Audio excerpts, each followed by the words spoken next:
Okay, I'm starting my video as you have to look at.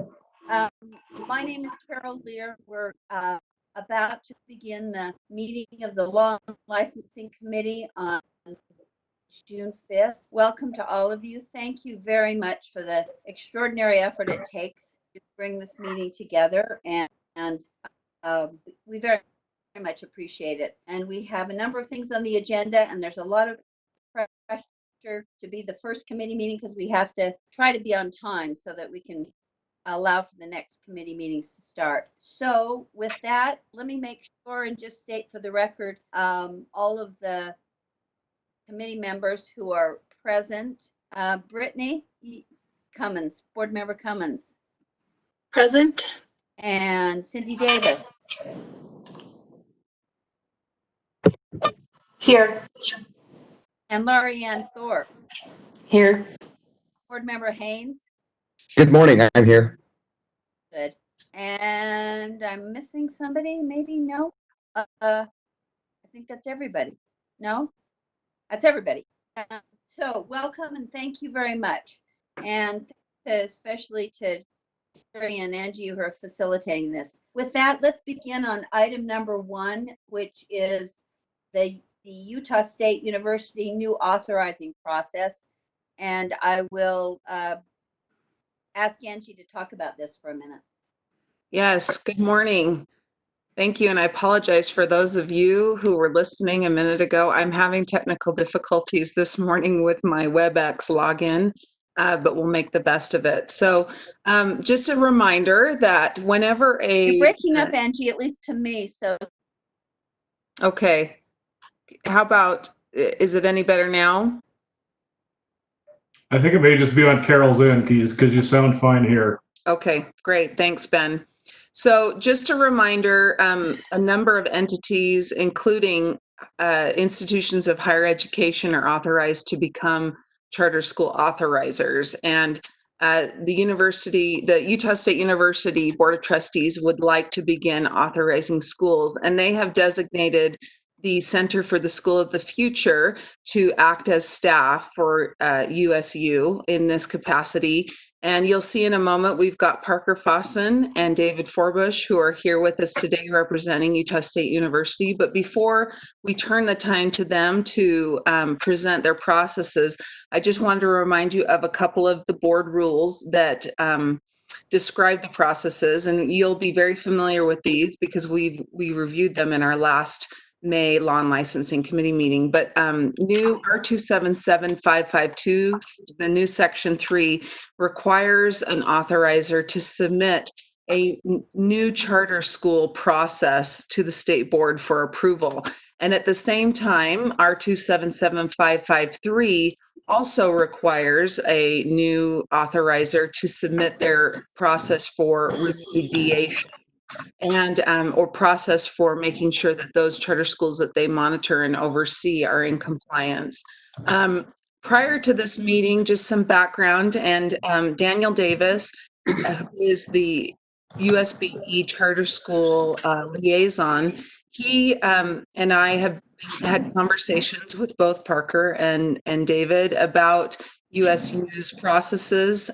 They submitted their processes before the May committee meeting, as you may remember, and received some feedback, and then resubmitted their processes a couple of weeks ago. So that's kind of some of the background.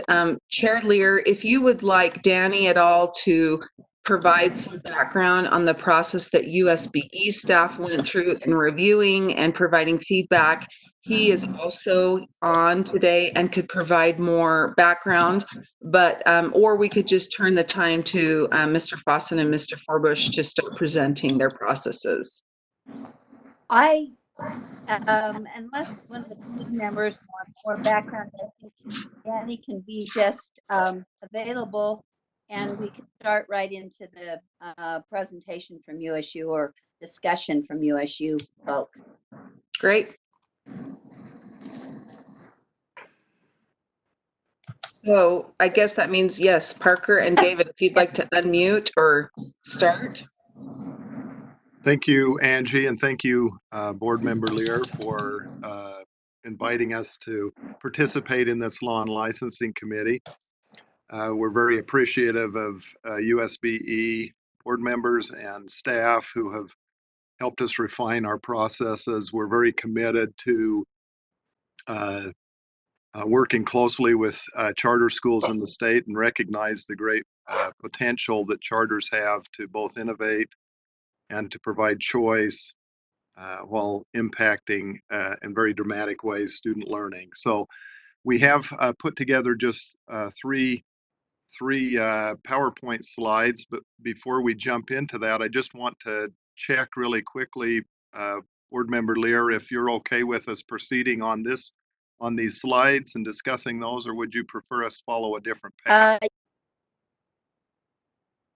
No, that sounds fine. I think the board members may have questions. Right. And would you mind if, would you rather have them hold their questions until you're finished, or do you care?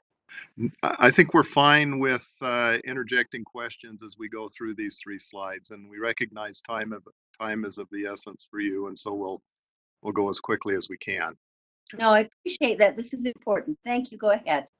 Thank you. So I just wanted to really briefly kind of highlight the motivation that we at Utah State University have for engaging in this process. Central to our institutional mission is a commitment to academic learning.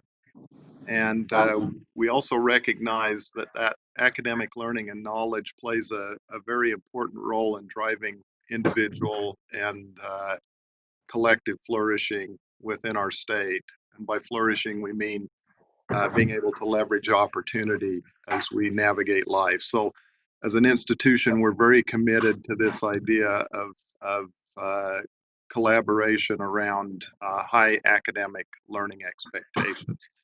As we looked at some time ago at how charter schools do in the state, we recognize that there is a huge continuum of where schools are placing students in terms of preparation, but we also noted that of the highest performing schools and also charter schools in Utah, many of those, probably a large number of the highest performing ones, have some kind of a relationship with universities, either formally or informally through early college high schools. And we wanted to explore that at a deeper level as an invested authorizer within the state to see if we can't continue to impact those charter schools to reach their mission.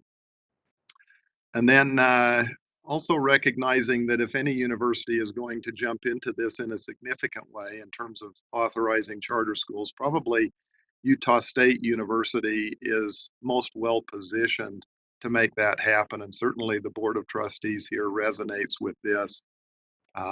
Becoming part of what we call the Aggie family is really a possibility in your hometown in the state of Utah, as we have a presence around the state with our land grant mission and outreach. So it makes sense for Utah State University to really make a commitment to charter schools and providing opportunity for students in many locations around the state to have access to higher education and career preparation. And then finally, we have a commitment at the university and certainly within the Center for the School of the Future to dramatically impact student learning. We'd love to leverage the knowledge and expertise that comes through a university. And I'm sure each of you know of the reputation of Utah State University's College of Education. We are very committed to engaging around the state to improve opportunity for our students.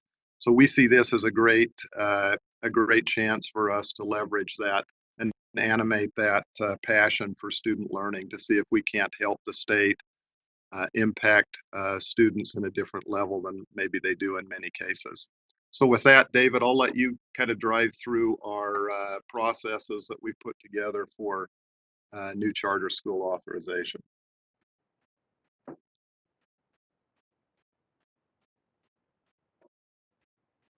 David, are you muted?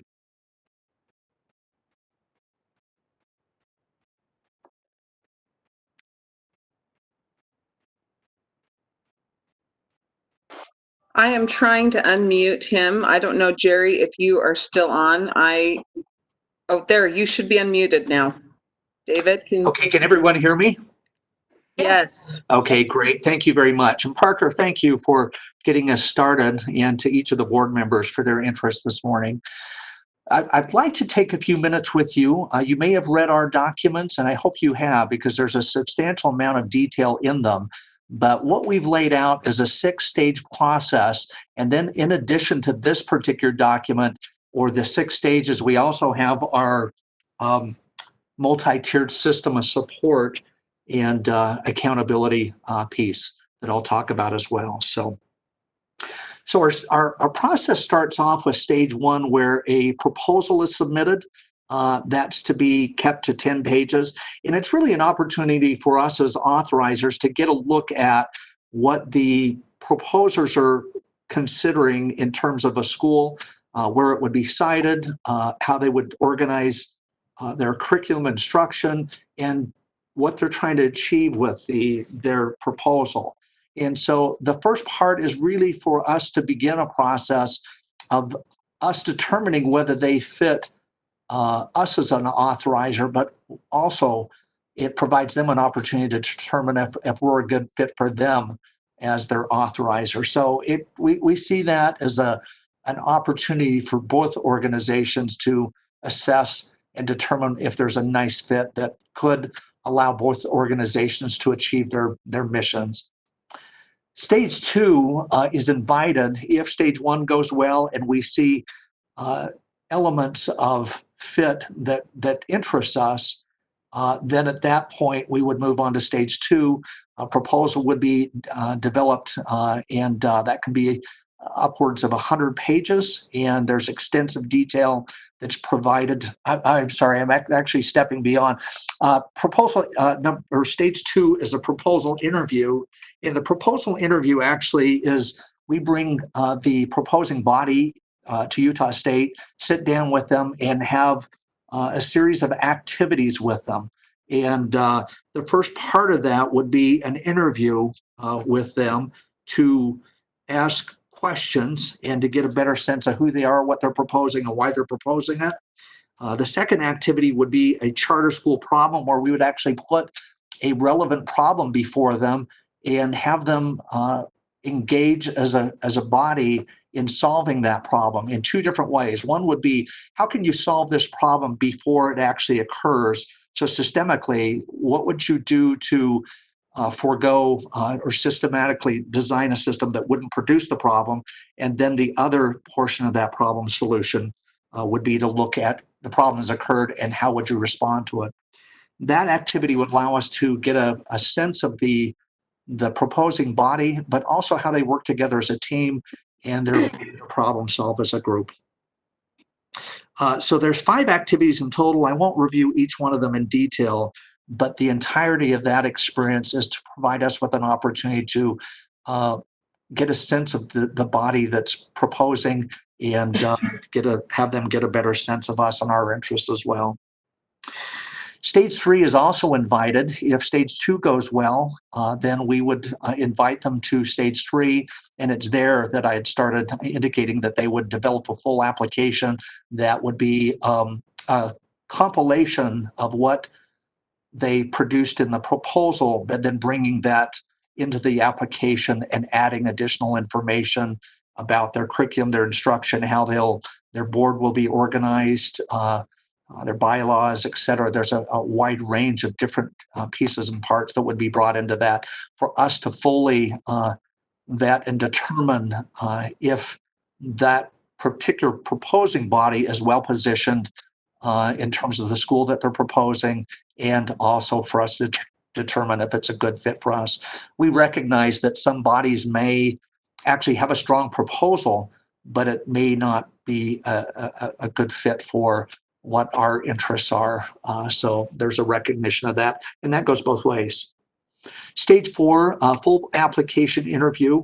Our sense of this stage is once we review their application, we would then determine whether we would invite them for a meeting.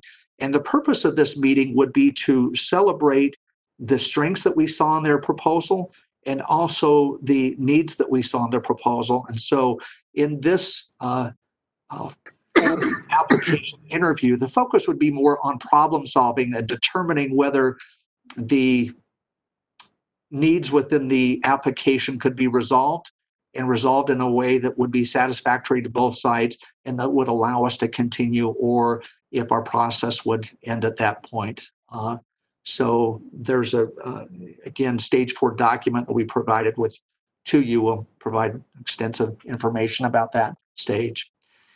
If that goes well and we get the changes that are necessary are made and they satisfy USU, then at that point we would move into stage 5, where we would use all of the information from stage 1 up to stage 5 to qualify whether this was a good fit for both parties, and determine whether we're going to authorize that particular charter. If so, we would move to stage 6, and then using our legal counsel here at USU, we have an agreement that we're working through now, and that agreement would be provided to the school and for their review and their legal counsel, and if appropriate, signed, and then we would bring it back here, review it, sign it, and take next steps in terms of pre-operation. So with that said, let me just check, Chairman Lear, if there's any questions out there, and if not, then I'd like to go to the multi-tiered system of support, or the third slide, and our accountability process. Any questions from committee members yet? I had a couple. Go ahead. Do you see anybody, Angie? I don't. I don't Okay, see any. I do all right. actually now. Brittany and Cindy both have Now you hands see. Okay. Board Member Davis, please.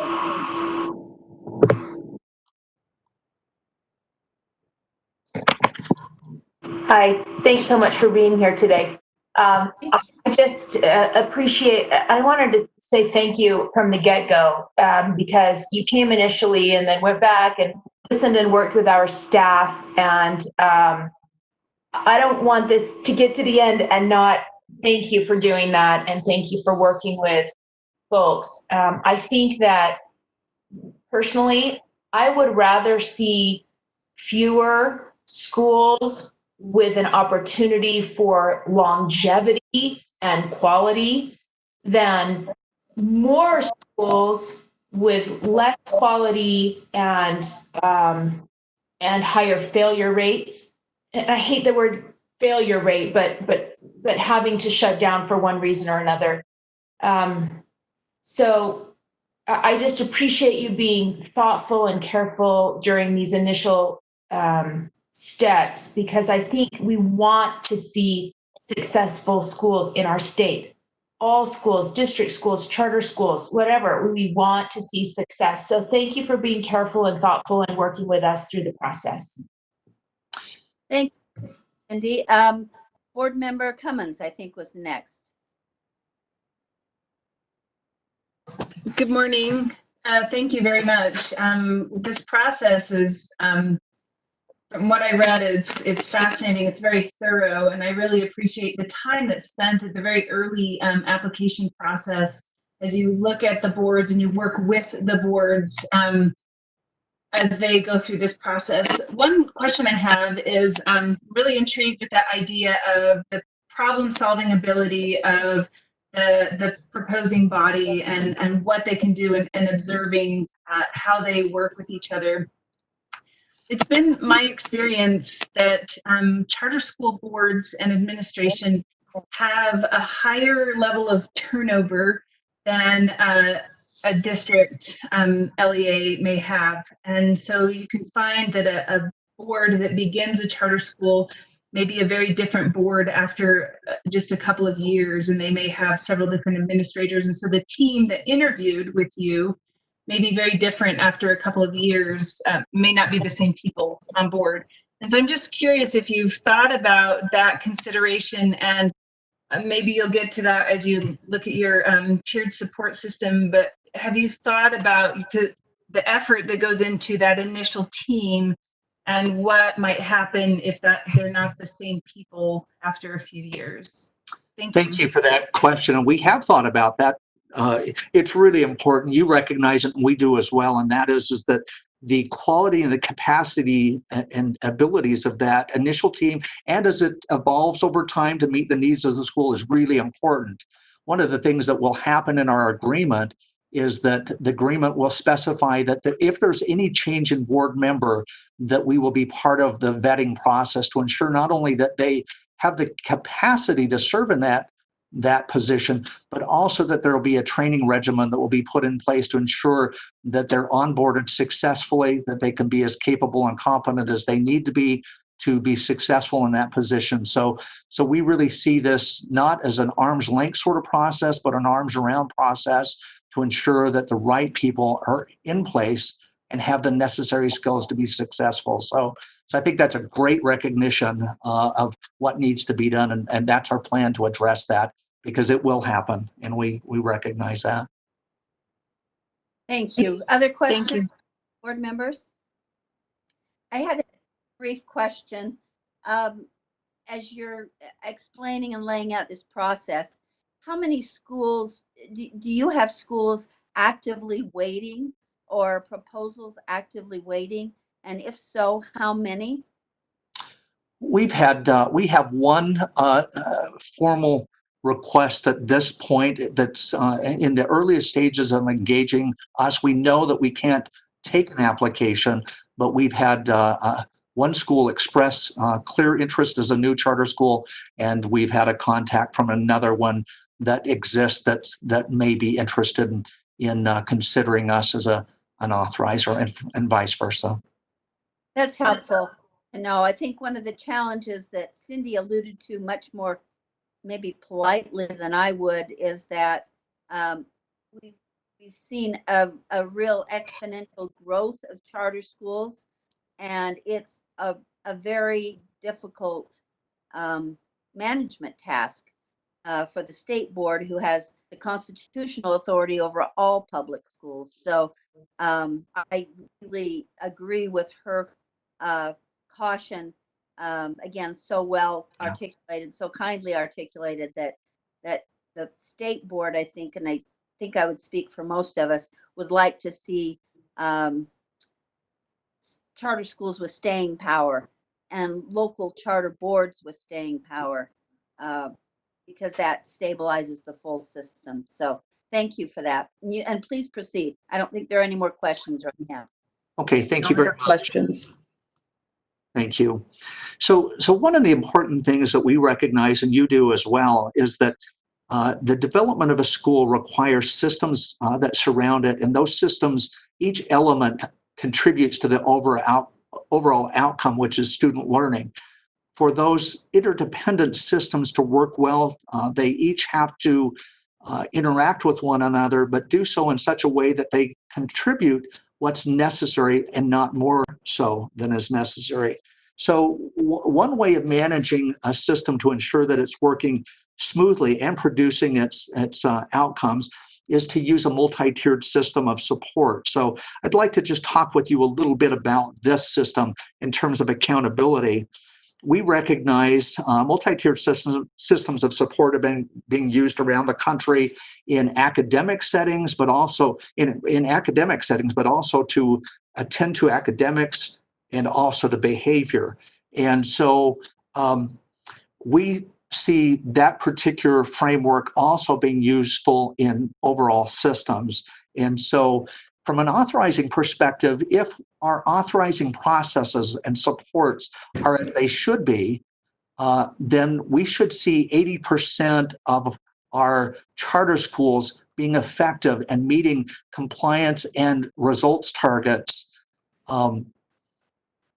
with just tier 1 levels of support. So you see the green element of this triangle that lays out the authorizing elements that we would put in place to support, recognizing that before we even get to this point, the selection process of schools is really vital.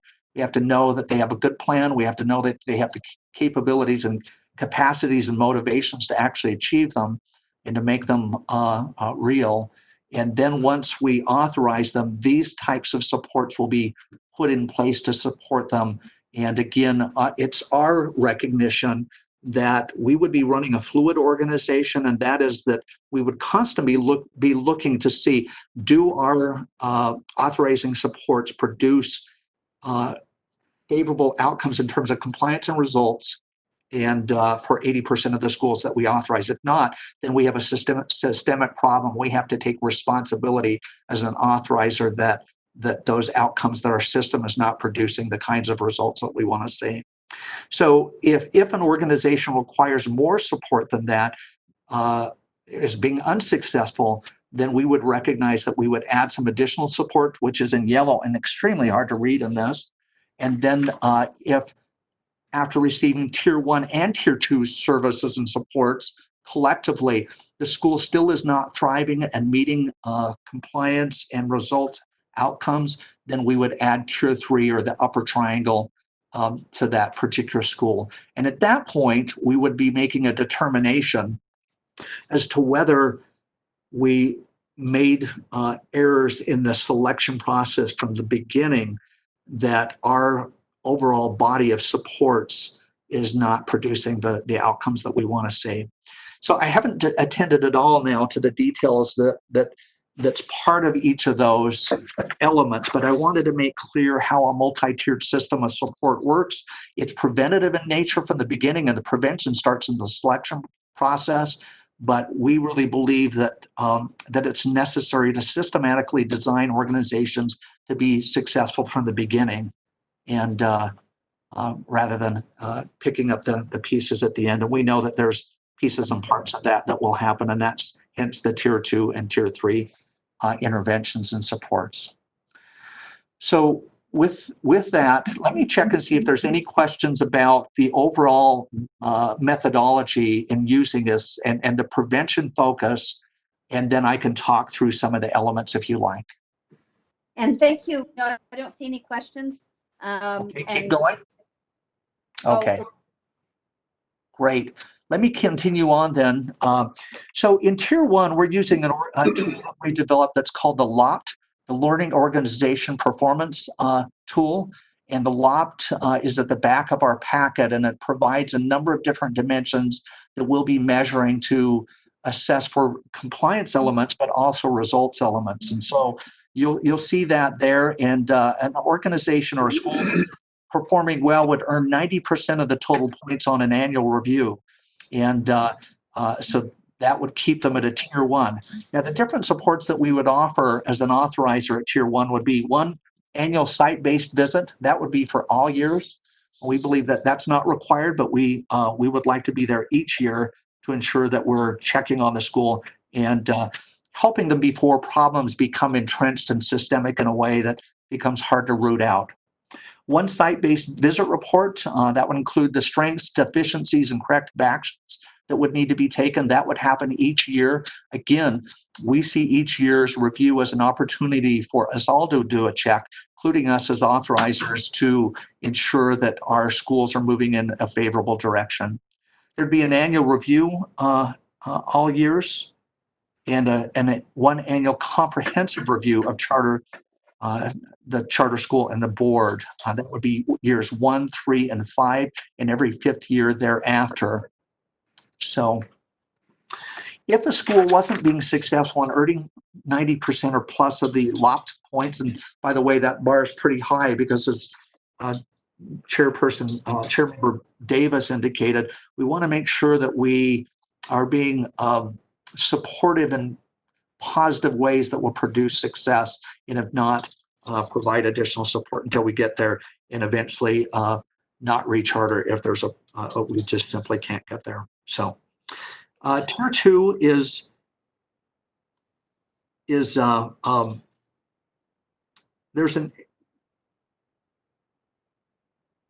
this would actually double the amount of site-based visits, site-based reports.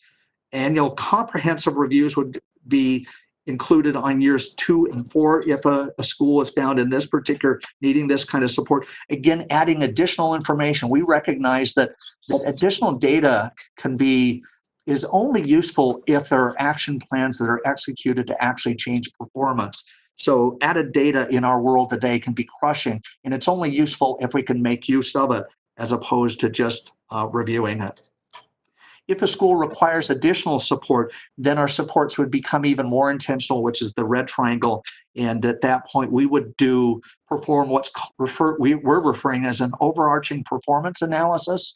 That would include root cause analyses and other performance analyses that are research-based that would allow us to get to the review of comprehensively of all elements in the system to determine their contributing value or if they're actually a drag on the system and negatively impacting the system.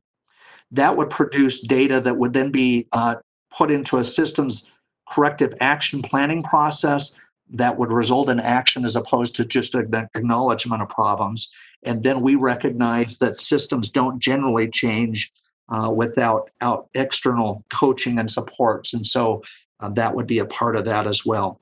I would note that as you've read, Tier 2 and Tier 3 supports are not supports that are part of our authorizing contract, but we stand ready to contract with these schools to offer those supports if they're needed. There's increased data collection at each of these stages and frequency of decision making so that we can be more nimble on our feet, that if there's problems, we can recognize them and make decisions and bring the school back into a state of health. So that's I think a brief but hopefully an effective overview of the processes. There's far more in our documentation as to how this process will work. Very helpful and very thorough. Thank you very much. Do any of the committee members have any other questions, additional questions? I don't see any. Oh, wait, I do see Cindy Davis's hand and Brittany Cummins. Okay, again, Board Member Davis first and then Board Member Cummins. Thank you. Just a clarification. You mentioned that on Tier 2 and Tier 3, those are not part of your authorizing contract, but that the school could then contract with you to receive those coaching services. So would those schools be required to pay you as an authorizer for a contract to come in and help them meet the goals that you set as an authorizer, or did I misunderstand that point?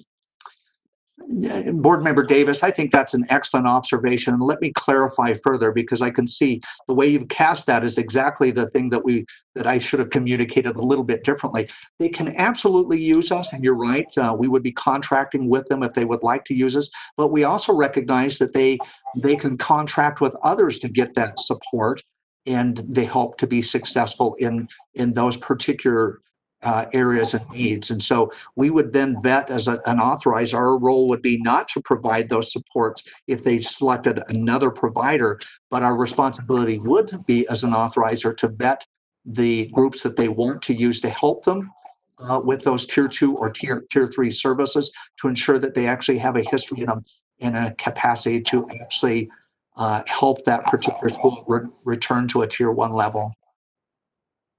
And since that, I had to follow up if you don't, but go ahead. Okay, I don't know. I have a little bit of concern about that, but I also had another question, Chair Lear. So shall I wait until this issue is done and then come back with the other? Yes, just hang on a sec, because I want to make sure, and now that you've raised that question. So you're the authorizer, and I'm just trying to understand this. You're the authorizer, but if the school decided it needed more services or more help to stay strong or viable, then the school would pay the authorizer a fee for those services. Is that what you're proposing? Yes, exactly. That is what we're proposing. We recognize that the Tier 1 is a fairly extensive body of work to do, and that to provide those additional services can be quite time intensive and cost intensive. And so we would have to would want to contract for that. I do want to recognize too that this mirrors to some extent some of the turnaround work that's going on in the state of Utah. I've done some reviews for that work and recognize some of that. We're not reviewing this as turnaround work because we understand that that's a different body that would require turnaround work. But we also recognize that at that point, the State Department of Ed has put out for contract for providers outside of those schools to compete for those contracts and thereby provide those services. So there is a mirror to some other pieces that are happening in the state, but I would indicate that this is our supports and interests come before a school has to be in a turnaround process. And that, it just concerns me a little bit that the authorizer who initially selected the school and approved the school could then turn around and charge the school for services. And I haven't done enough research to know if that's, and you're right, it is similar to a turnaround situation, but that would certainly call for all the parties involved to do things at arm's length, despite your desire to do them supportively, and make it a little bit difficult sometimes for the parent perhaps to also be the enforcer. But until we see it in operation, I'm not sure if it would work or not. But I don't want to get stalled here and belabor that. Chairperson Lear, can I just offer one suggestion too that might be of use to everyone that's listening in today? And that would be, I can see the concern there, but I would also point to the LOPT tool, and that we would want to be looking to ensure that that's a valid and reliable, incredible objective document tool that would allow for determination as to whether a school is in a particular level, so that it protects a school from being placed in a level of support that could be driven by other motivations other than just addressing their particular needs. So if the concern was, is a authorizer placing a school in a particular level because it's of a financial benefit to them, I think we would want to be looking at the LOP tool to ensure, does that get at objective performance in such a way that protects against that circumstance, that it's only when a school performs within a particular level that they be placed on a tier that then requires that level of support to be successful. Does that make sense? It does. You're right. Or what I think we're all saying is the appropriateness of this and the viability of this is in the actual work. So we won't know till I'm in some great education institution in the sky. So it'll take a few years to play out.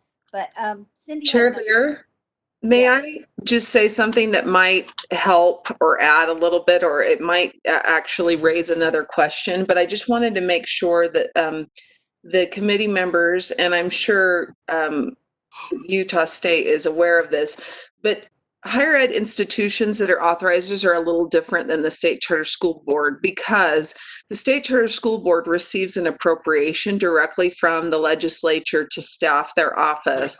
And higher ed institutions have in their section of the code, and I'm looking at section 53G-5-306, it states that in the agreements that higher ed institutions make with their charter schools, that they can charge an annual fee for the costs of oversight, technical support, et cetera. And it shows in the first 2 years, it's 3. And then beginning with the third year, it may not exceed 1% of the revenue the charter school receives from the state. So I don't know if this portion is part of that annual fee, but I did want to kind of bring out that difference between how the State Charter School Board is funded for oversight and monitoring versus a higher ed institution has the legal authority And I think there's an expectation that they will charge a fee to their charter schools where the state charter school board does not. Mhm. Excellent information. Thank you. Committee member Davis had another question. Thank you. So just to clarify, and that was part of my question, the 3 to 5% initially leading to the 1%, I'm understanding that that is going to fund the green part of this triangle, everything that's being done in green. And then if things are needed beyond, then that's going to come into a contract where a charter would turn around and pay Utah State or another coaching company for those supports. As I'm listening to all this, I've been thinking, this is great. And then I'm thinking, who's going to pay for all of this? So I do recognize that there are limited resources and there are needs to pay for these additional intensive supports. I do also think we would be remiss not to point out that any school, I think, would be quite foolish not to hire the hand that feeds them. I mean, I can't imagine them choosing a competing coaching company when they have to turn around and meet the requests of the authorizer.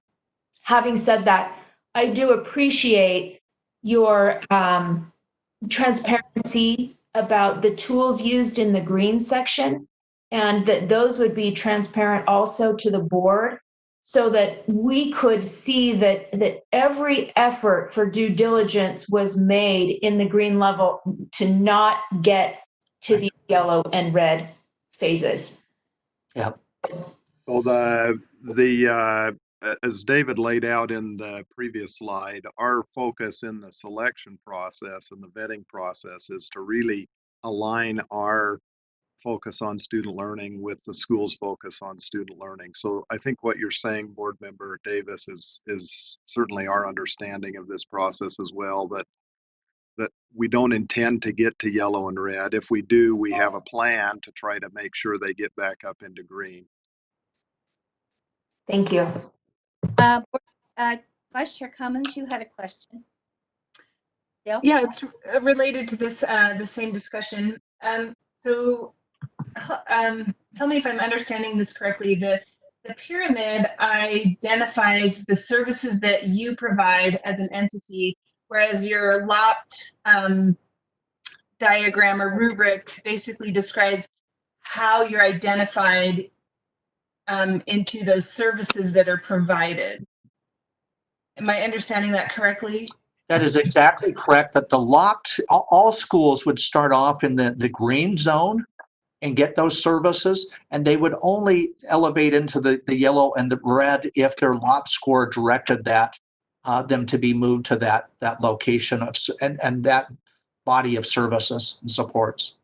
So in your contract, so if you, based on your LOP score, you offer certain services, but is there a criteria of what you actually require of the school other than to get out to improve their score? So say someone finds themselves in red and they don't want to contract with USU or anyone else. They feel like they've got it covered and they're going to get themselves out of yellow. Is that a possibility? Or do you in red have certain requirements of things that they must check on, they must engage in order to get themselves? I mean, obviously those things would help them, but is it a and I guess I'm trying to understand the difference between what's required when they get into the red and services that are offered when they're in the red. Yeah, Board Member Cummings, my experience, which is nearly 30 years long in public schools, is that organizations, by the time they get themselves into a red position, that the capacities and abilities and resources that are necessary for them to remove themselves, had they had them to start with within their body, they would have executed them and actually been in a different place to start with. And so it hasn't been my experience that without external supports, infusion of resources, that they can actually remove themselves without those additional supports. So I hope that's helpful to hear that. But I think we would be directing that they would. It will, you know, okay. Scott Jones, could you please mute? Scott Jones, could you please mute your or whatever she's trying to computer? do. But I think most. Thank you. Sorry, everyone. I wasn't sure whether that was an echo of my voice or someone else's. Someone very important was speaking in the Can back. I ask a follow-up, Chair? Sure, please, Chair. Thank you. And I agree with you entirely that once the school gets there, they're in a difficult place. I guess my question though is what is required of them there? Is because you list the services that you provide and then you have that there, but do you have a list of actual, other than getting out of red, is there anything that's required of a school to do, like to engage in a certain activity? So some of that, Board Member Cummings, will be determined by the analysis we're doing off of the lot. So obviously there would be specific targets that schools would have to reach. And I think maybe going back to something David said earlier, that when you get to the tier 3 level, you'd have a pretty good idea, both from our side as the authorizer and the school side, of what areas are needing specific supports. We have built in, the reason we built in that authorizer's role in helping you vet service providers is to make sure that those service providers are able to target supports to the needs that you have that are specific. So that would come out of the LOPT tool. It's hard to say right now what would the specifics be for school X if they get to tier 3, because it could be finance related, it could be instructional related, it could be a combination of those. Most likely would be a combination of those. So, but we have within that tool we use, we have a way to identify what are the specific needs of the school, and then how are we layering that support in a way that helps them move forward. Do you feel good about that, Brittany? Yes, thank you. That answers my question. Thank you. And then let me just make one more, and as Chair Huntsman often says, he tries to stay out of the discussion, but I just have such earnest feelings about charter schools, and I want desperately for them to succeed. But I personally have had a very sour taste in my mouth about some experiences that the board and I as a board member have had recently. So I have to express this caution to you, and I don't mean to sound officious or at all like I know everything about charter schools. Both of you are career educators, and I respect you both. But my greatest concern is that the authorizer is often, it's hard to stay in both those roles of parent and encourager. And it's so hard to not be co-opted by your desire to have your school succeed and stay in the role of encouraging them to do and insisting that they do what they're supposed to do, that they follow the law. And just have to conclude with the two problems I've seen watching charter schools now for more than 20 years are their failure of legal compliance. I've never, ever heard a complaint about the instruction that takes place, or rarely about parent dissatisfaction. It's about the school's unwillingness or inability to meet the requirements of a public school. And secondly, the thing I've seen over and over again is the lack of stability of the local boards. And those charters that have had stable, informed local boards, participatory local boards have been successful. Those that have turned over many times don't perform well. And there's just, it's almost a 100% correlation, I feel like, on those two issues. So I totally wish you well, and it will be very interesting to see how a different authorizer proceeds with those. I know they're challenges. So thank you for this, for your time in this presentation. And we certainly hope, I can speak for the board in saying we always want schools to succeed, and we don't like to see parents disappointed or resources squandered. So we really hope that this will go well. And with that, I'll take a motion from a board member. Chair Lear, it looks like board members Davis and Cummins did raise their hands. I don't know if it was to make a motion, but there are 2 hands raised. All right, board member Cummins this time first. Just a quick clarifying question. I think that I might have misunderstood. So is it both yellow and red services that are outside of what's covered for all? Yes, that is right. Both tier 2 and tier 3 services are outside the tier 1 supports that we would be, at this point, we would be contracting or having them contract for those supports and services outside So just a question. So in so if a school, so in the yellow, you're basically doubling up on what you're doing in green. And so it'd be an additional site visit, additional reporting and information. And you say that they can contract with an outside contractor, and yet it's a duplication of what you're providing in green. Is that really feasible that you could double up on green, but contract with a different entity to do that? I think that's a great question. And I think we should take a look at that, because I think that you've just discovered something that we had not thought about either. And I think that's a credible question that I honestly had not thought of, but I think we need to take a look at that, because it is a duplication of the services that we're offering at tier 1. And so, yeah, I think that's a great observation, and one that slipped by us in our process. My thought on that is the oversight is part of the authorizer's duty. What would be the contracted piece is the services to remediate. So in green, all of those services would be provided by the authorizer. In yellow, and red, we would still have the oversight responsibilities as indicated there, but in terms of providing the services, that would be the contracted piece. Okay, and maybe that would be helpful to really differentiate the difference between green and yellow, because it appears that yellow just means extra green.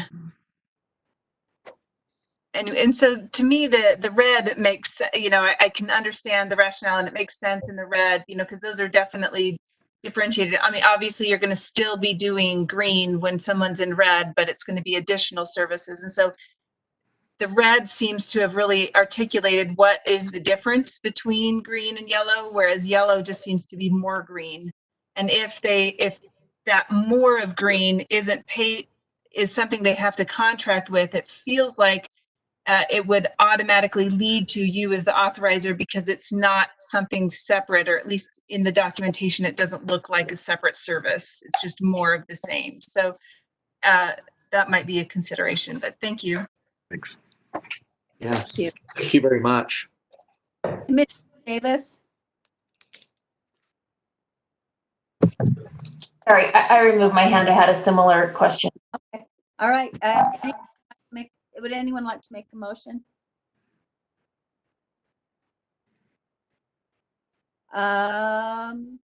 Stalling. Then I'll make the motion that the committee accept and approve this authorizing process with great hope for the future.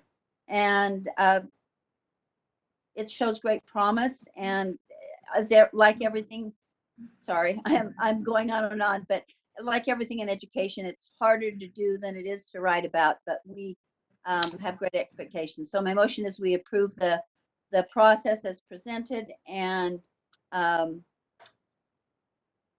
then provide it to the board for approval by the board. Chair Lear, are you making a motion for both the new charter school process and the remediation process?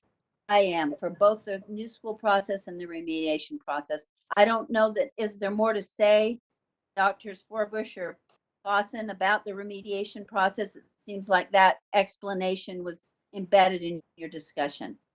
It was. Okay, so both yes would be the motion. Any discussion to that motion? Board Member Davis has her hand raised. Board Member Davis. I'd like to divide the question. Okay, and so then I'm assuming you want to vote separately on the approval process and the remediation process. Is that right? Yes. Okay. I guess without objection, we'll divide, or I guess we should vote on that. So the motion is to divide the question, vote separately on the approval process and on approval of the remediation process. So we'll take a vote on that. And I can see hands, I think, but let me just have you vote quickly as a voice vote. So all in favor of dividing that motion, Board Member Davis, Aye. Board Member, Aye. Board Member Thorpe, Aye. Board Member Cummins, Aye. and I vote aye. So the motion will be divided. So the first motion, because I guess I made the original, well, I did make the original motion. Then my motion would be that the committee approve the new authorizing process presented by USU for charter schools and recommend it to the board for approval also. So all in favor, or any discussion to that motion first? See no discussion? Board Member Davis has her hand raised. Oh, I do indeed. Did not see. Thank you, Board Member Davis. Discussion to that motion. Thank you. I'd like to amend the motion. Okay. I move that we move forward with said motion with a request that more delineated yellow section be brought back to the board, and that some thought and solution as to how to mitigate a potential conflict of interest be also brought back to the board. And this is just asking for a qualitative, not a quantitative report, just some qualitative ideas as to the second piece, as far as how to make sure that we're mitigating a potential conflict of interest in the end there. And to be clear, then, It's a very wordy motion. to be clear, I would accept that amendment to the motion. I don't know if I have to or not, but I would. And just to be clear, do you mean brought back to the board, or do you mean brought back to the committee? Sorry, brought back to the committee, and it's not going to stop the approval of the motion. It's just an ask for some additional information. You've got a hand from Member Cummins. Board Member Cummins? Sorry, just a question of clarification. I think we divided the question, and the first motion was made to approve the new authorization process. And I believe Board Member Davis is talking about a portion of the remediation process. So would that be more appropriate later? So that's my question. That's a good point. Do you feel good about putting it into the remediation part of the question then, Cindy? Well, we didn't we already just vote on the first part, and now we're into the second part? No, we just voted it. We had to vote to separate the motion first. Oh, we just voted to divide the question.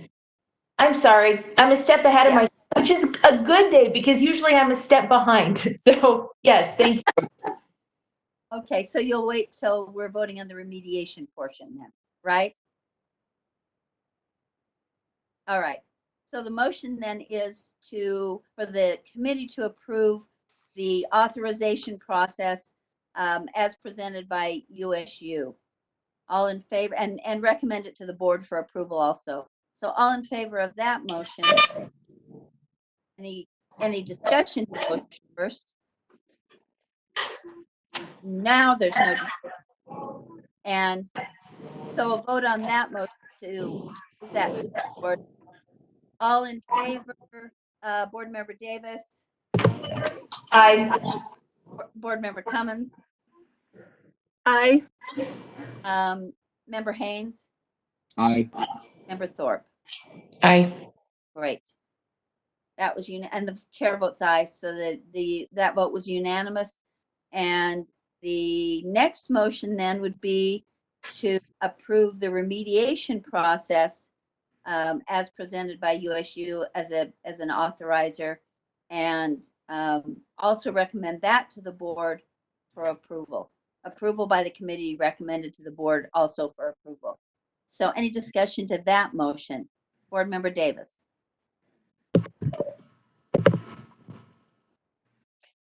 Yes, I'd like to speak for the motion with a request for some information to come back to us, the committee, which delineates a little bit more what the yellow phase is going to look like in the remediation process. And also just a few talking points as to how contracting piece would not be a conflict of interest. Thanks. Thank you. I think I can repeat that. So the motion to approve the remediation processes presented by USU would include a request to provide for the USU folks to provide explanation that would allow the board, the committee members, to see how remediation efforts could be presented so that there was not a conflict of interest for the authorizer, who was both seeking, requesting that the school improve, but also offering to provide those services. Is that close, Cindy? Yes, thank you. Okay. So that's the motion. Any discussion to the motion as amended by Board Member Davis? Any discussion? Any hands raised? I don't see any. Then we'll vote on that. Board Member Haynes, Aye. Board Member Davis, Aye. Vice Chair Cummins,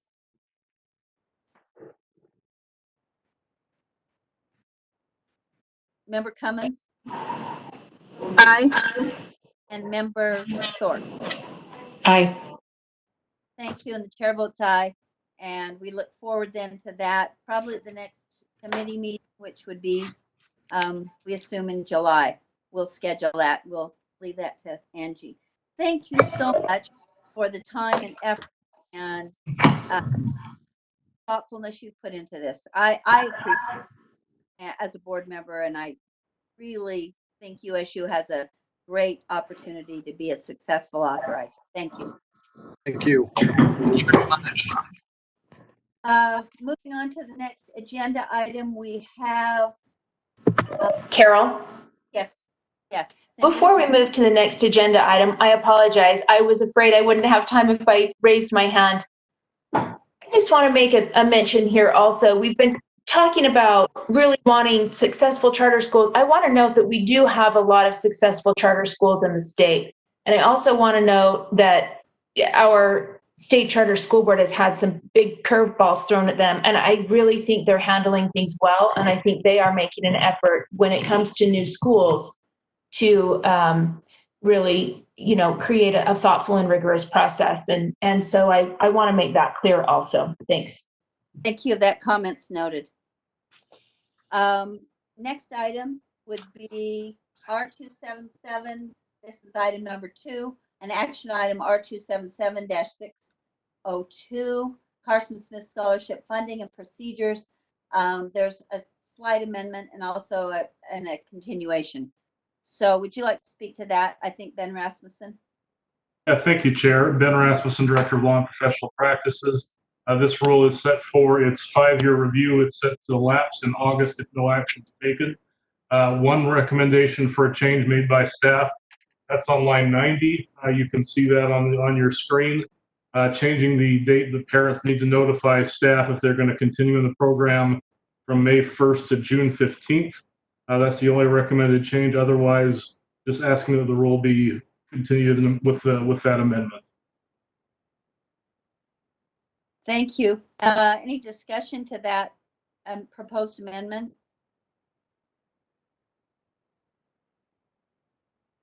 I'm not seeing any. So a motion from the committee? Come on, guys, help me out here. Sorry, I have my hand raised. Can I make a motion? Please. Thank you, Brittany. Okay. Yeah, I move that the committee continue and approve R277602 Draft 1 on first reading and forward to the board for continuation and approval on second and final reading. Thank you. The motion is that the committee approve R277-602 as amended and request it also be continued and moved to the board, recommend it to the board for approval on second reading. Any discussion to that motion? Excuse me, this is Kathy. We didn't make an amendment, right? We're just doing draft 1. I'm sorry, I was just meaning the amendment that is within the, it's already proposed by the item on the agenda. So. Okay, thank you. Just only the change that was proposed. So let me restate the motion to be clear. That the motion is that the committee approve R277-602 as proposed and continued on first reading and recommend it to the board for approval on second reading, draft 1. All in favor of that motion? Board Member Davis? No. Member Haynes? Aye. Member Thorpe? Aye. Member Cummins? Aye. And the chair also votes no.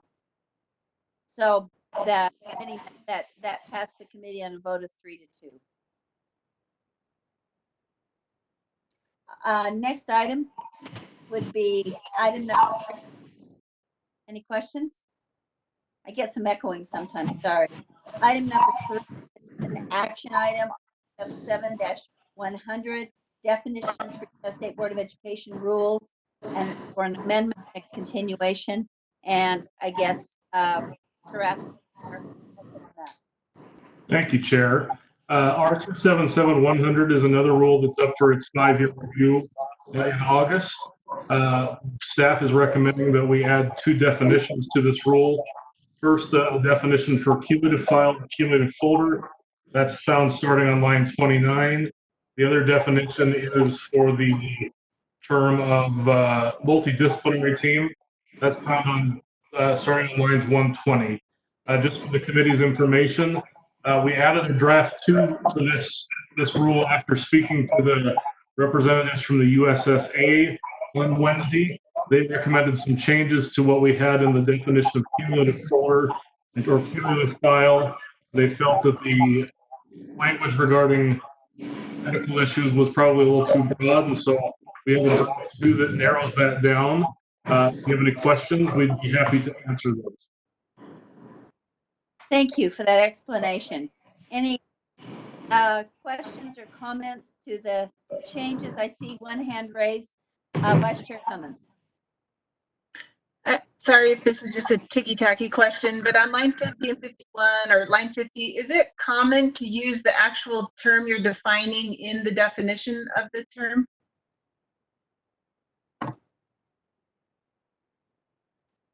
Yes. Okay. Sorry, this is Angie Stallings. So is your question whether when we say a cumulative file may include or may contain additional information? Correct. So you're using the term that you're defining in its definition?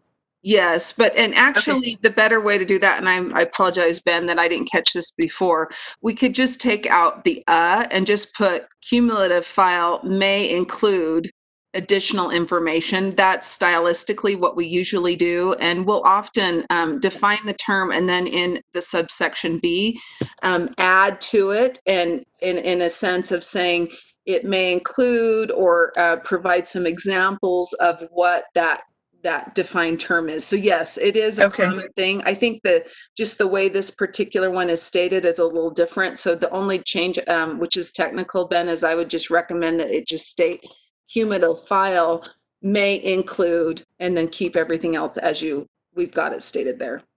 All right.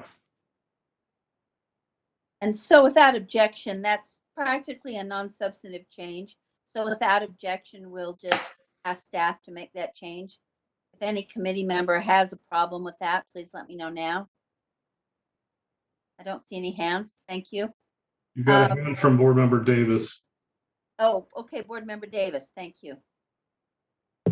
Sometimes I see hands, sometimes I don't. I move that the committee continue and approve R277-100 Draft 1 on first reading and forward to the board for continuation and approval on second and final reading. Board Member Lear, I've just noticed that we also have a member of the public who would like to make comment. I don't know if you want to restate Board Member Davis's motion and then allow that comment, but Tracy Watson has raised her hand. Yes, we usually do have those comments before the board discussion, but since I didn't know that, I would, of course, welcome the public to be involved. So let me restate the motion that the committee recommend that the board approve. Oh, I'm sorry, I'm reading the wrong one. Sorry, hang on a minute. Let me get back to the right one. Have sympathy for. And Chair Lear, I yes. believe Ben said that this was draft 2. Yes. Okay. Do we need to make that? Thank you. Yes, thank you. It should be draft 2, Okay. Chair Lear. Okay. So let's, to restate the motion, that the committee continue and approve R277-100 draft 2 with the non-substantive amendment on first reading and forward to the board for continuation and approval on final reading, second and final reading. And now we will have a comment from Tracy Watson, who is participating as a member of the public. So I just have a quick question and then a comment. There was a little bit of interference when Ben was explaining the changes to draft 2 with regard to the information being stricken from the cumulative file. And I'm just wondering, will that information be kept elsewhere or will just not be tracked at all? That would be my question. Of course, you don't have to answer it. And then my comment is in draft 2, line 130, when you're talking about the multidisciplinary team, line 130 says a general education or special education teacher. I just want to be sure that where necessary, it can be both the general education and special education teacher involved in that team, and whether the way it's written would prevent that from happening. May I respond, Chair? Please. So first, as to the multidisciplinary team, the rule is written so that that's may include. So there's no mandatory who's involved, but that's just possibilities that may be included in the multiple disciplinary teams. You could definitely have both. With regards to the question about the cumulative file and where that information is housed, the superintendents that we talked to said that that's definitely, these are all definitely information that they keep at the LEA level, but they don't feel it was appropriate to include in the permanent file that might get transferred to another LEA. When a student transfers, they felt it was better that the new LEA reach out to the parents and establish whatever medical issues are necessary at the next LEA, but they had problems with that being included in the cumulative folder that might be sent along with sent to a new LEA without by the old LEA. They felt that was something the parent should communicate. Any further comments, Tracy? I think my only concern about that is, I hear from teachers that sometimes those files don't transfer timely. And so I agree, there's some information that you don't want to send, with the student that you want the new LEA to explore, but sometimes that information is important until they can explore it. So that's just something for you to consider. Thank you. Thank you. I have a comment and a concern, and I'm trying to decide if it raises or it comes to the level of an amendment, a proposed amendment. I'm interested that the LEA committee that essentially recommended these changes doesn't want to know, doesn't believe that a student's cumulative file, and this is a minimum requirement, so LEAs could have other information in their files. But I am interested that they would not want to know a student's disciplinary history. The current year's suspensions or expulsions is a pretty limited view of a student's disciplinary experience or record. And I would think that LEAs would want to know that history as they enroll students. And that these CUME files come to the school when the student is enrolled. So that troubles me. If a student, for instance, had some situations with starting a fire or, and those are the more insidious ones, but there could be other issues that were just more troubling in helping the student. I would think that the LEA that's receiving that student would like to know that. It also concerns me that those records might be in the student's file, but they would not be sent to another LEA because that might discourage the LEA, receiving LEA, from enrolling that student. So that just, I don't know if you want to respond, Angie, or if there was any discussion like that among the superintendents that met with you, or any comments to that? Yes, Chair. Oh, go ahead, Ben. Did you like to speak to it? Because both of us were there, and Ben, I defer. I was just going to say, Whitney had her hand raised. It looks like she took it down. Yeah. But go ahead. Well, before, and Whitney may want to add, I just, two things wanted to add is, number one of the main reasons why this definition of cumulative file or cumulative folder is being inserted is to address the very issue that Tracy Watson raised, which is, number one, we're trying to address the timeliness of the exchange of information, but as well have a common definition of what is included in the cumulative file. And interestingly enough, although it would seem intuitive that every single note or any discipline record that you might have, you'd want to keep in the cumulative file, that is not always the case. And there's actually some student data privacy laws that talk about when certain information should be removed or how long that should be maintained in the student's records. And so we've had experiences such as a junior high or high school student's CUME file being transferred and some pictures of bite marks from their second grade experience being transferred along. So there is this balance of too much or too little information, but it is exactly to address the issue that Tracy mentioned, which is to improve the timeliness of transferring of records. But I will just add that the members of the committee that provided feedback yesterday and asked for some of this information to be excluded is because some entities don't maintain the extensive health records as part of the CUME file. They maintain it separately, but they did state that when they transfer the CUME file or CUME folder to the second school, they would also transfer all of the health records along with the CUME file. And just another reminder is the CUME file or cumulative folder is used in our rules often to designate the primary LEA of enrollment. So you'll see times where it shows, like in a rule that will be addressed later today in the Finance Committee, the statewide online education program, we state that the primary LEA or school of enrollment is the school that holds that cumulative file.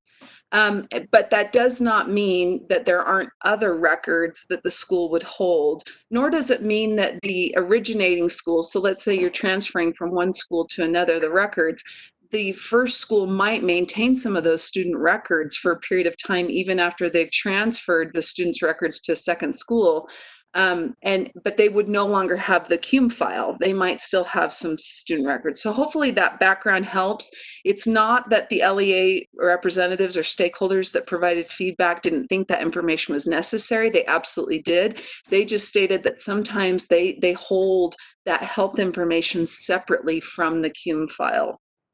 And I think that is not my point. My point is I support the parts about the health file, health information. I don't support the idea that only the students' current disciplinary actions in the current school year, limited to suspensions and expulsions, would be minimally provided. And I think there's a huge chasm between every little disciplinary note from second grade and only providing what has happened to the student in the most recent school year. And I think it is going to be very troubling for receiving schools to perhaps not receive, because it's now not necessarily required in the CUME folder, to not receive background about disciplinary issues. And I would have to respect what this committee says it wants, and the changes that respond to that. But I think it is, I think we may be revisiting this soon,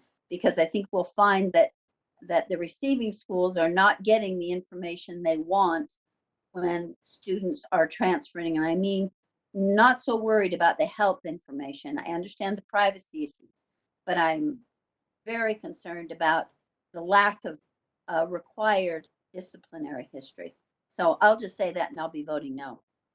Chair, you've got hands from Tracy Watson and Member Davis. And Whitney Phillips. Let's go to Member Davis first, and then Whitney, and then Tracy.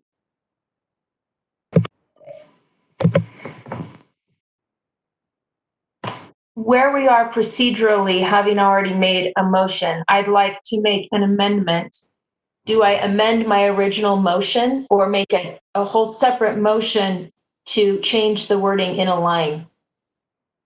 Beyond my pay grade. Anne, you know that? I apologize. Maybe one thing we may want to do is just, it sounds like there's some amendments that may want to be made, and maybe we just pull the motion for draft 2 for now, that motion, and just start back with making motions to amend draft 2. Okay. Okay, I can't, and hold that thought. If there I forget where we are in terms of the urgency for this rule. Ben, can you speak to that? This rule will lapse in August, so we do need to take some sort of action this month. Even if it's just to continue the rule and bring it back with, you could bring amendments back later if there are concerns. Okay. Thank you for that clarification. Cindy, would you rather make a motion to try to get this right, or would you like to make a motion to continue the rule and then bring it back to us next month after we explore some of these concerns? I'd like to try to get it right. I don't think the health plan is an issue. That health information almost always is kept in a health plan, not a CUME folder. So the health plan is going to be transferred with the CUME folder. But I'd like to make a motion. I move that in R277-100 draft 2, I believe we're talking about, in line 38, or line 38 reads with the 3 most recent school years rather than the current school year. Okay. The motion is that line 38 be amended, and that would be subsection 6A, little 7, Roman numeral 7, that it say the you have to reinsert the students. Oh, now it just went away. The students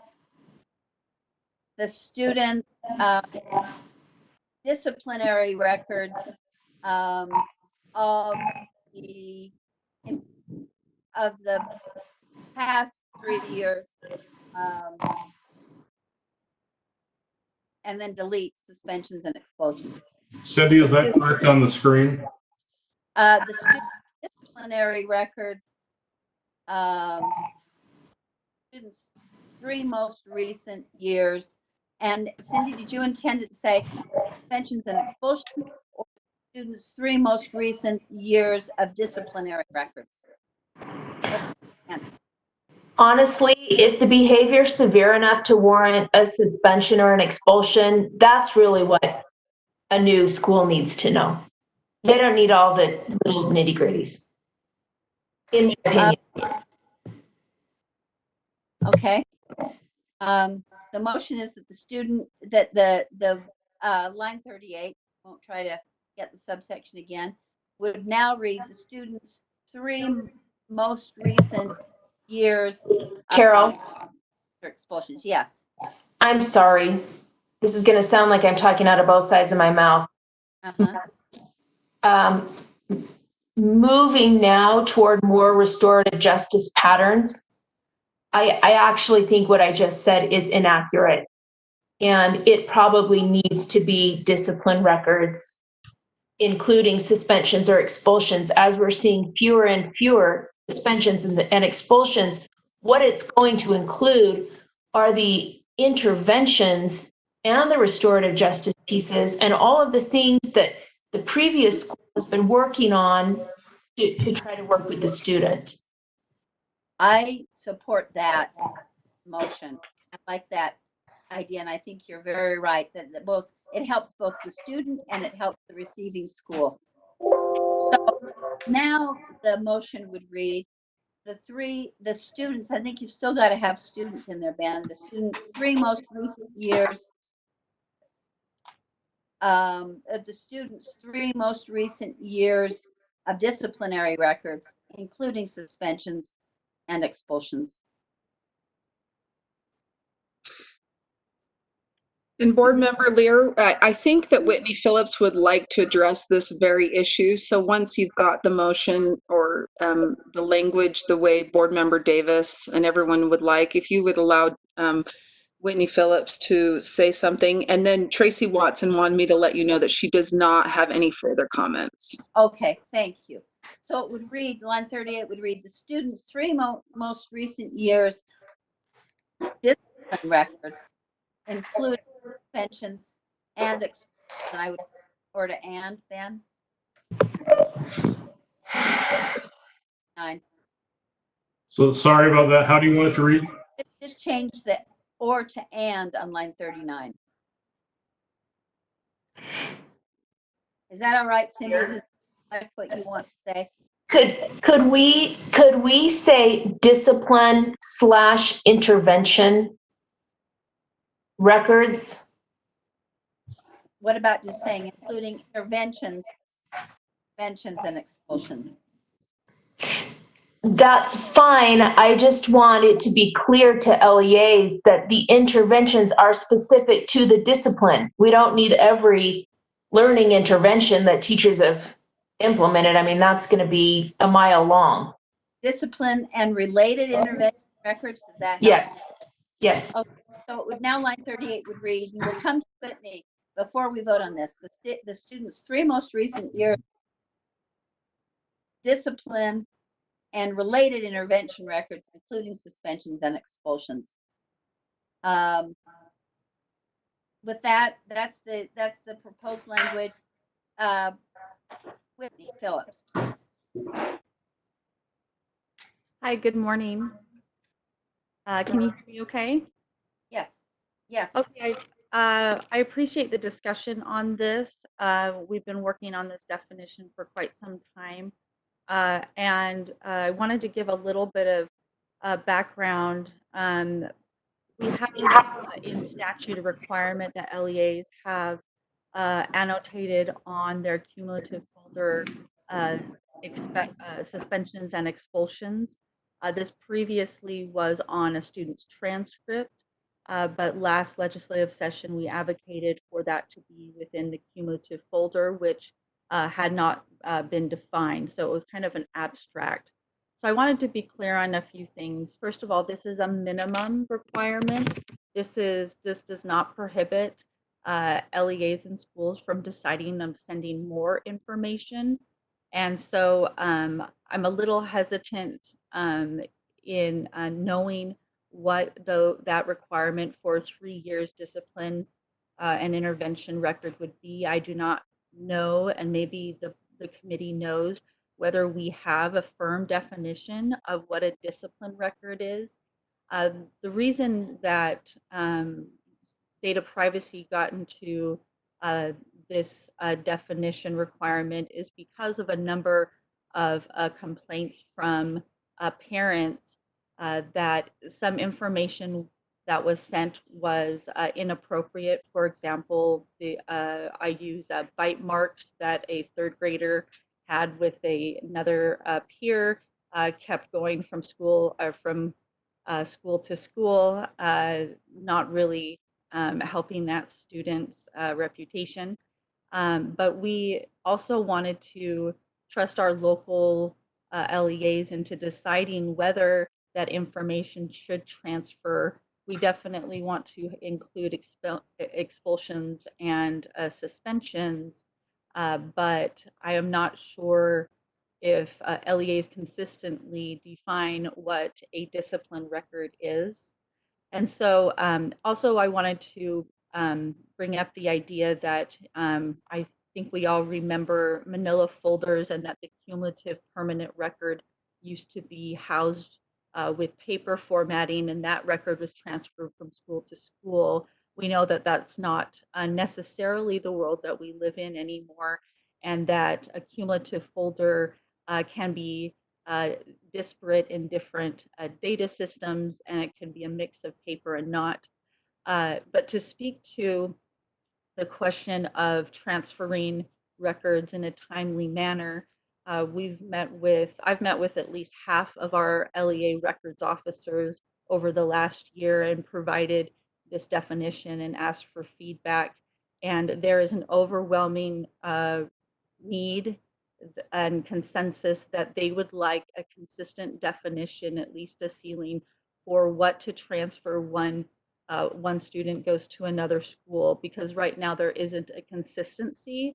It depends on the LEA or school and what they've been doing in the past. So they've been asking for this consistent definition, in part because they believe that information will transfer in a more timely manner.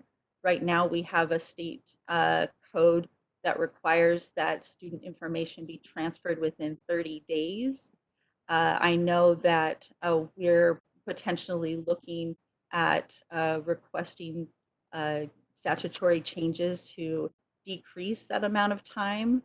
So that might be a little too much information, but just want to keep in mind that this is a minimum requirement.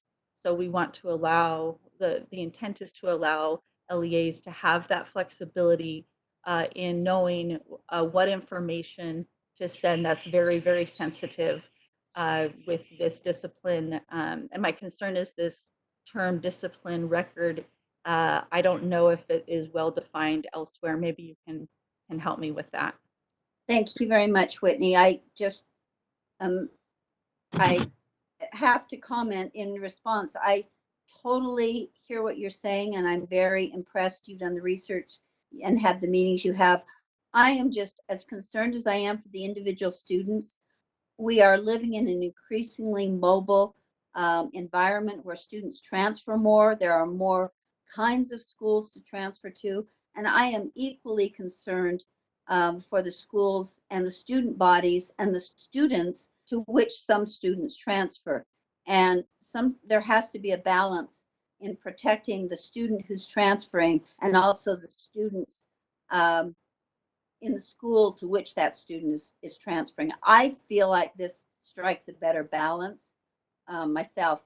Let's have another comment from Tracy Watson. I think she doesn't have any further comment. You're right. You're right. You've got a hand from Board Member Davis. Board Member Davis.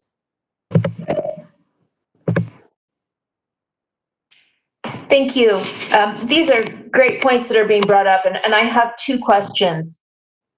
One is, as we are moving into a time where we're trying to move away from suspensions and expulsions as the way to deal with discipline, and we are moving toward more restorative practices, what language do we need to consider in board rule, and how do we make it clear to meet the LEA's needs and requests so that when the new school receives the CUME file, they have a launching point where they can launch off and continue and understand what has been done and what could continue to be done. My second question is, are we doing anything against code by saying 3 years of these records as opposed to the current year? I got a text that there may be Who's your text? Against keeping the information about students for more than the current year. Who's your text from, Cindy? Cindy Phillips says that their school shreds it after each year. So I'm wondering what information in code is required to be shredded, and are we conflicting that by adding the 3 years? And Phillips would probably be able to answer that, I think. Well, except I want a citation. I don't want what. She's trying to find the citation. Okay, I'd like to see the citation, then I'd be impressed, not just the school's practice. So, any other board member questions while we're waiting for that possible answer? Ben or Angie, do you know where that might be in code? I don't recall there being anything that requires a school to only maintain a record for a year. Whitney has her hand up. Do you have the citation, Whitney?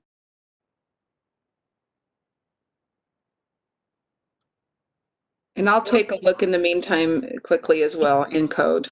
Thank you. What I can refer to is the general record retention schedule for school discipline records. And let me pull this up. Let's see.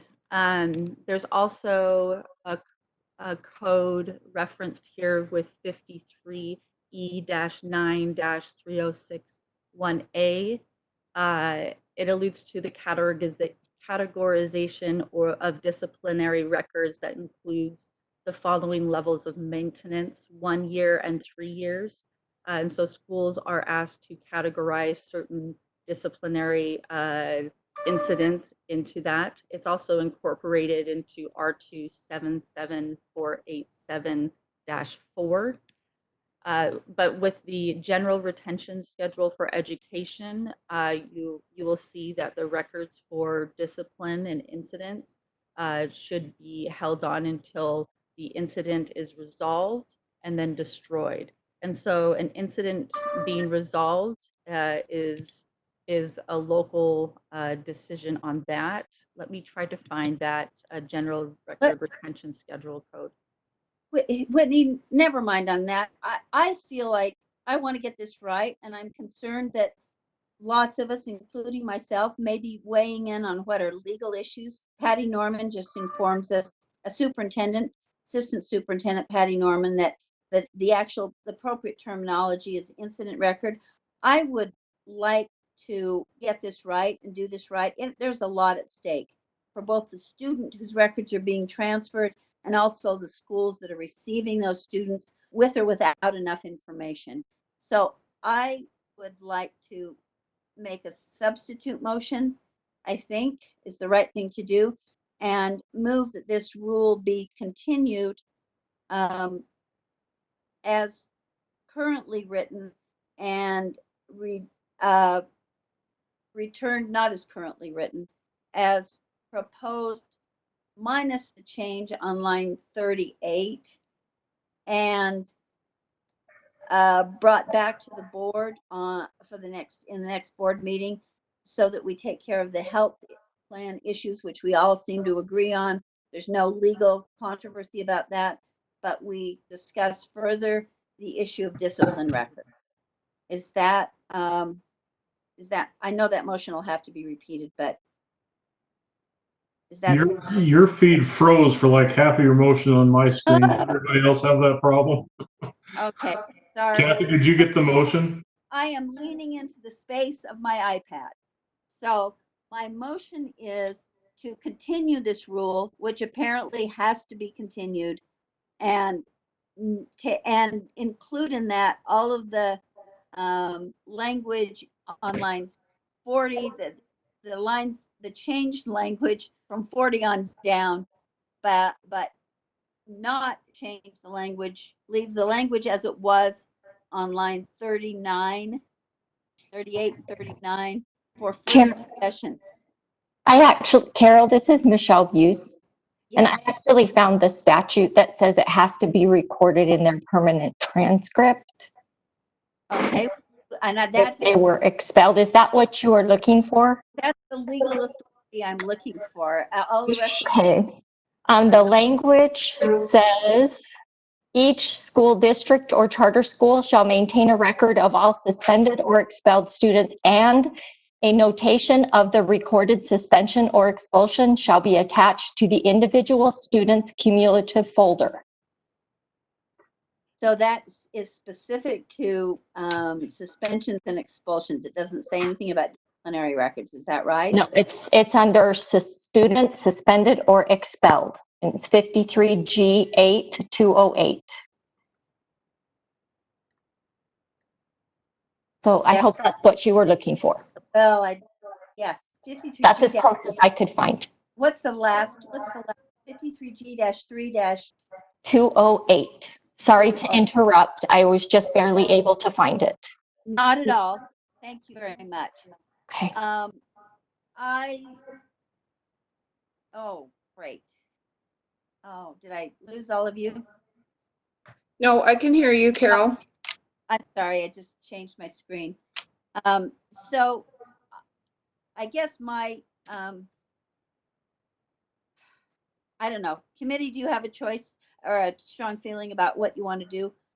My druthers would be to continue this rule and get the disciplinary suspension expulsion language consistent with the code. And maybe we just want to reference the code as opposed to try to spell it out.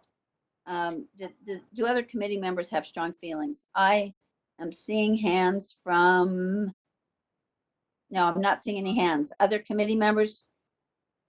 Chair Lear, I am Yes. not a committee member. This is Angie Stallings, but I think that is a wise choice to just to continue it today, and we can bring our 277-100 back next month and research some of the questions that Cindy Phillips raised, and just be clear. It may be worth either defining discipline record or referring to the definition of incident, which is in R 277-613.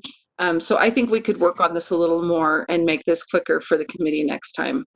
Thank you. I would appreciate that. I would make the motion. You've got two hands, Chair. You've got Vice Chair Cummins and Board Member Davis. Let's, Board Member Davis. Go ahead. I support that, and I think it's wise. I just want to make sure that in addition to Cindy Phillips' great questions that she raised, that we also look at it from a standpoint of the shifting change away from more expulsions and suspensions into restorative justice and patterns and strategies and how we need to work with code and or board rule eventually to get more with the times. Thanks. Thank you. I appreciate that. Other hands? Do we have anybody else? Member Cummins? Board Member Cummins?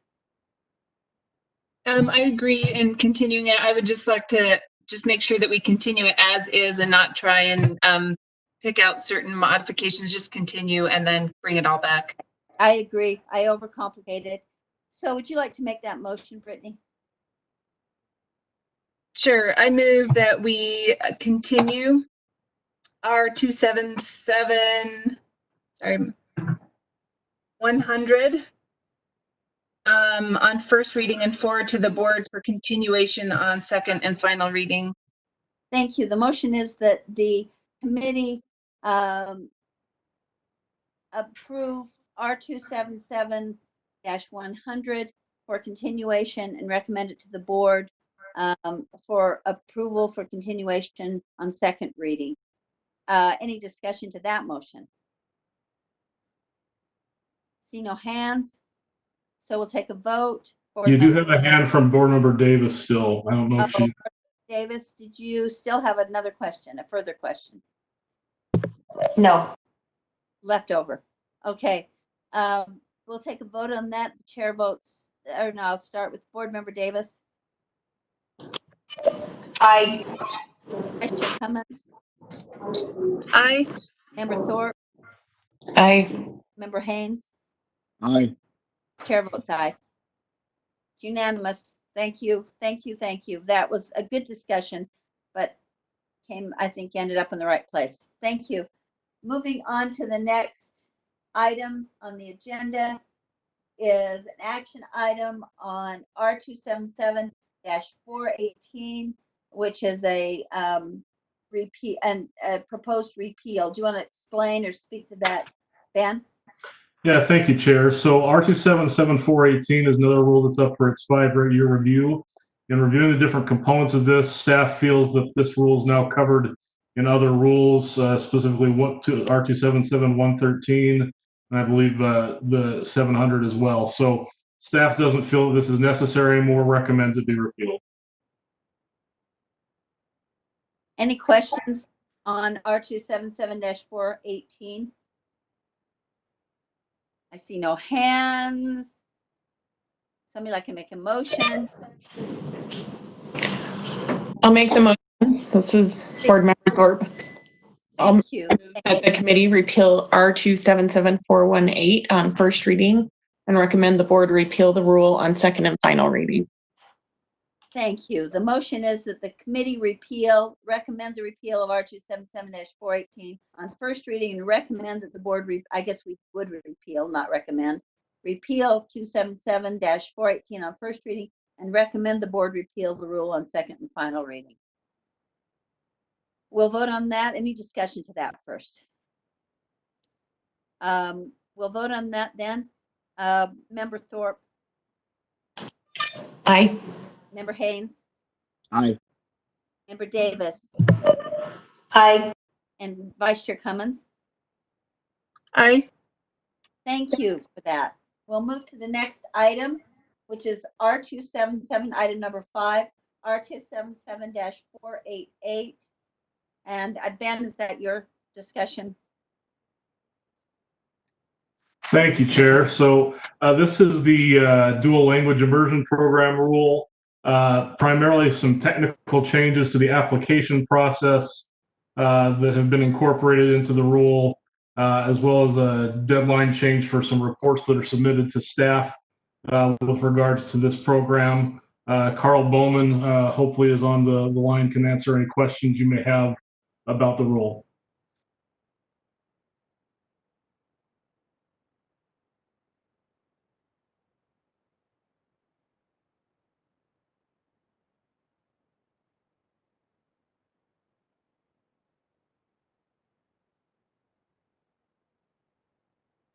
Are there any questions? Board Member Lear, are you still there? I am there, but I heard nothing Ben said. I'm so sorry. I don't know what the problem was, but can you maybe abbreviate what you just said, Ben, again? There's just a couple technical changes to the application and reporting process in this rule. Not a whole lot of change, but Carl Bowman can answer your questions about those. Okay, thank you. Any discussion by the committee? Sure. I see the other. Chair, this is Board Member Haynes. Okay, Board It Member looks Haynes. like the only technicality is that we're changing it from annual to what, initial application? Is that the only technicality I see in this? There's a couple of changes. Board Member Haynes, on line 26, you'll see that they're taking out the requirement for the annual application. That's on 26 and 29. And then also on line 79, there's an evaluation report that's submitted to staff, and we've changed the technical details there as well. Great. Is that good now? Member Sure. Haynes? I'm willing to make a motion. Great, please make, and I don't think there's any further discussion, and I think You have a hand from Board Member Davis. Okay, Board Member Davis. Just want to say a quick thank you to Carl Bowman. I know this last year he had a little bit of tough issues there with dual language immersion, and I appreciate him and his and his help. So thanks to him. Thank you, Member Davis. Other hands, anyone sees? We're ready for your motion, Member Haynes. Great. I move that the committee approve R277-488, draft 1 on first reading and forward to the board for approval on second and final reading. Okay, to repeat the motion, that the committee approve R277-488, draft 1 on first reading and forward to the board for approval on second and final reading. We'll take a vote. Member Haynes? Aye. Member Thorpe? Aye. Member Davis? Aye. Vice Chair Cummins? Aye. Thank you. Chair votes aye. The next item on the agenda is an action item on R277-310, which is International Guest Teacher Program, which is a new rule. Ben, would you like to speak to that? So staff is proposing, thank you, Chair, adopting a new international guest teachers rule. This would replace R277-527, which we'll ask you to repeal if you pass this. This is to update this rule to bring it into to be consistent with the new licensing structure for our international guest teachers. And Malia Height should be on the line to answer any questions that you have about what's included in this rule. I'm seeing no raised hands. Does the committee have any discussion to this rule?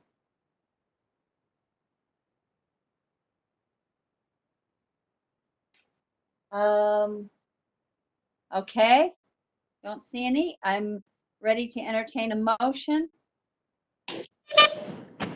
This is Board Member Thorpe. I move that the committee approve R277-310, draft 1 on first reading and forward to the board for approval on second and final reading.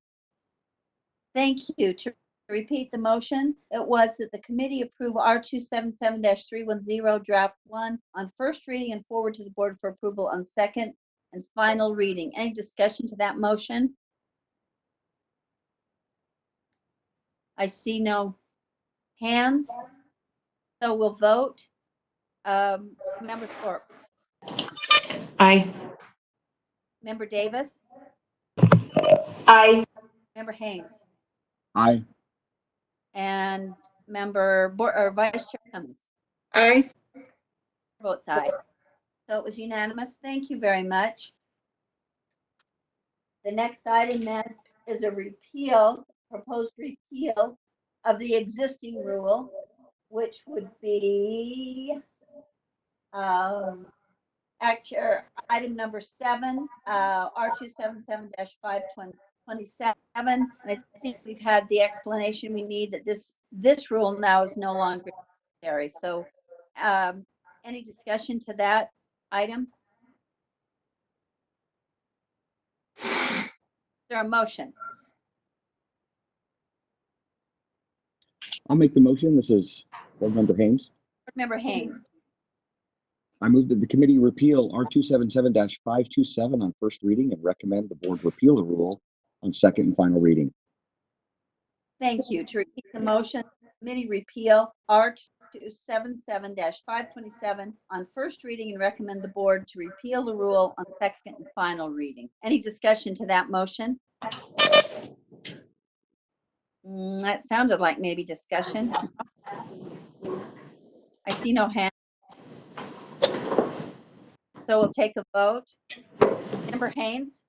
Aye. Member Cummins? Aye. Member Thorpe? Aye. Member Davis? Aye. And chair votes aye. So it's unanimous. The repeal is repealed. Thanks. The next item on the agenda. Oh my gosh, finally. We have, let's see, I'm getting a text. The next item on the agenda is an action item, R27-750. And let's see who is going to speak to that. Hang on a second, please. So Chair, I can explain the change in the rule, and then Assistant Superintendent Voorhees would speak to the changes. That'd be great. And I know we have 3 public people who'd like to make public comments. So after you make that explanation, we'll, true to our practice, we'll have those 3 public comments, and then we'll have some committee discussion. So please go ahead, Ben. So thank you, Chair. So this R27750 here is primarily going to incorporate the special education rules manual. So the only change to what we'd be doing is asking you to approve the amendment, which just incorporates the rules manual with the new date.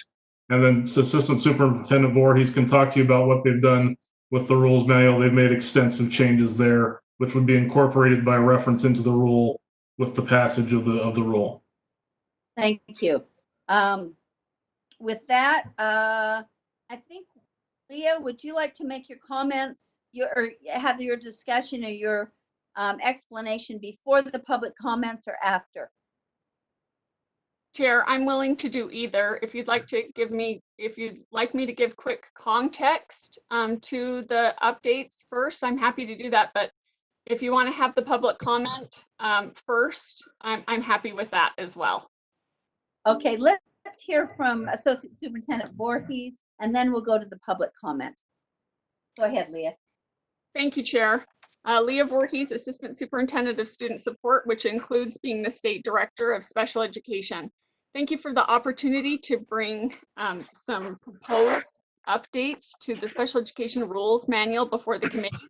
You'll recall that we brought a version in February to the Law and Licensing Committee. And if you look at the attachment that we included in Civic Clerk, the Special Education Rules Manual substantive changes, 1-page attachment, we've quickly and easily bulleted the substantive updates to the rules so that it's pretty easy to follow the progression of the updates the last few months. Let me remind the committee that the special education section of USBE has been working on the updates to the rules for about 1.5 years. Several things led to the need to update the rules. One was an update to statute. Another was the current Special Education Rules Manual had a sunset date on one of the methods for determining SLD eligibility. So as a result, the Special Education section put together a rules update committee that worked under the facilitation of Nate Dearden. That committee included members from district and charter school special education directors. It included members of USEEP, your special education advisory panel, including IHEs, parents, and teachers. In February, the updates that we brought to you, the Law and Licensing Committee, were reviewed with all the special education directors in the state, and then were reviewed in April with the Utah Special Education Advisory Panel. we received, so last month, you'll recall we were on the agenda to review the rules with you. And we brought an updated version of the rules to you last month as a result of conversations that we had with our internal audit department, Debbie Davis and Kevin John, and we so appreciate the help that we have had from them.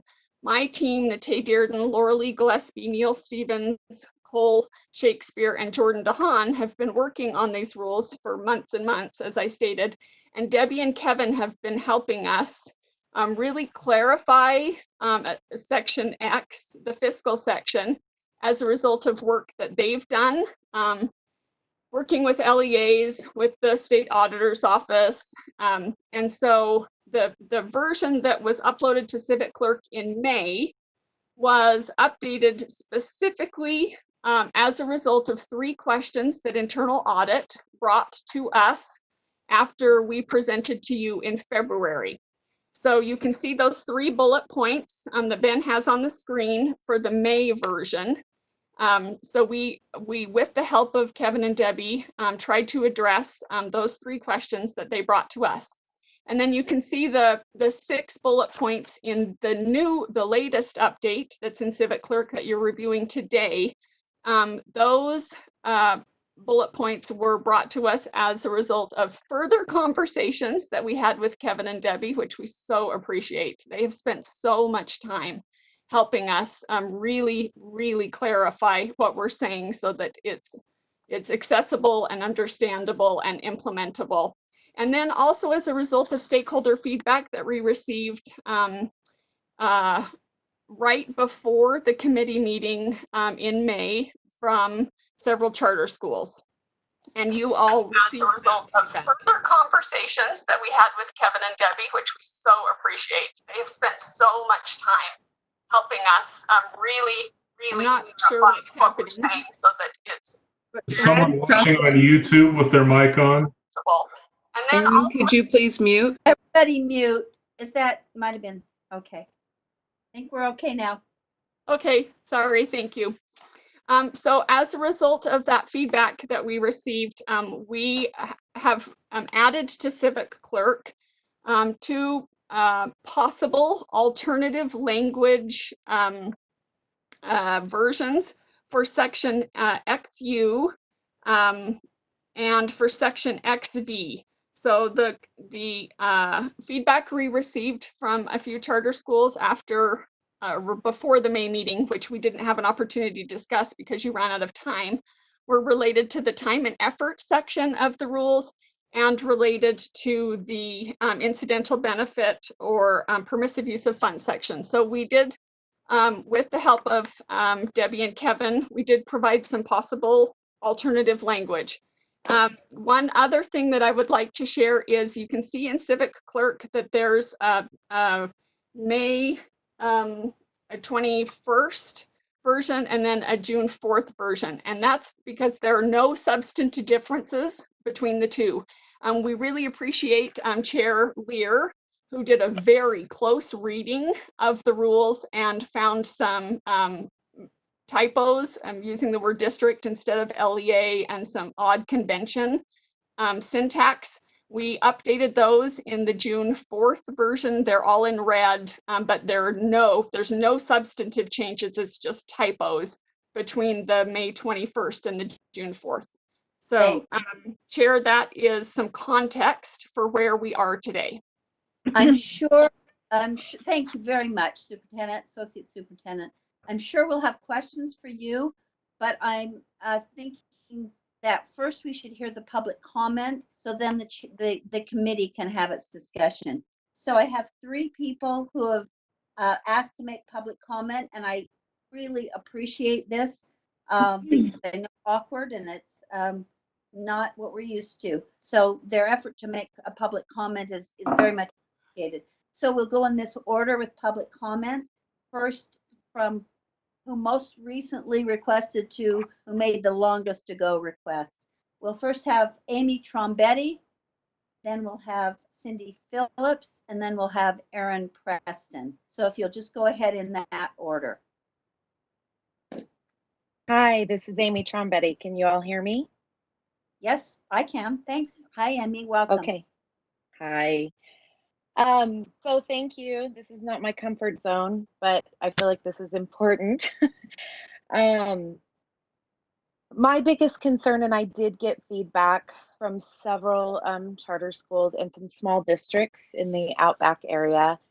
Um, and I have not seen the changes, so I apologize, and it might already be addressed, but my concern was with the incidental benefits and how that could affect us if we change from one or more, which is the federal language, to one or few, um, and how that would affect us when we're doing a lot of work with kids, when we're including kids that are not in special education with our disabled and non-disabled peers.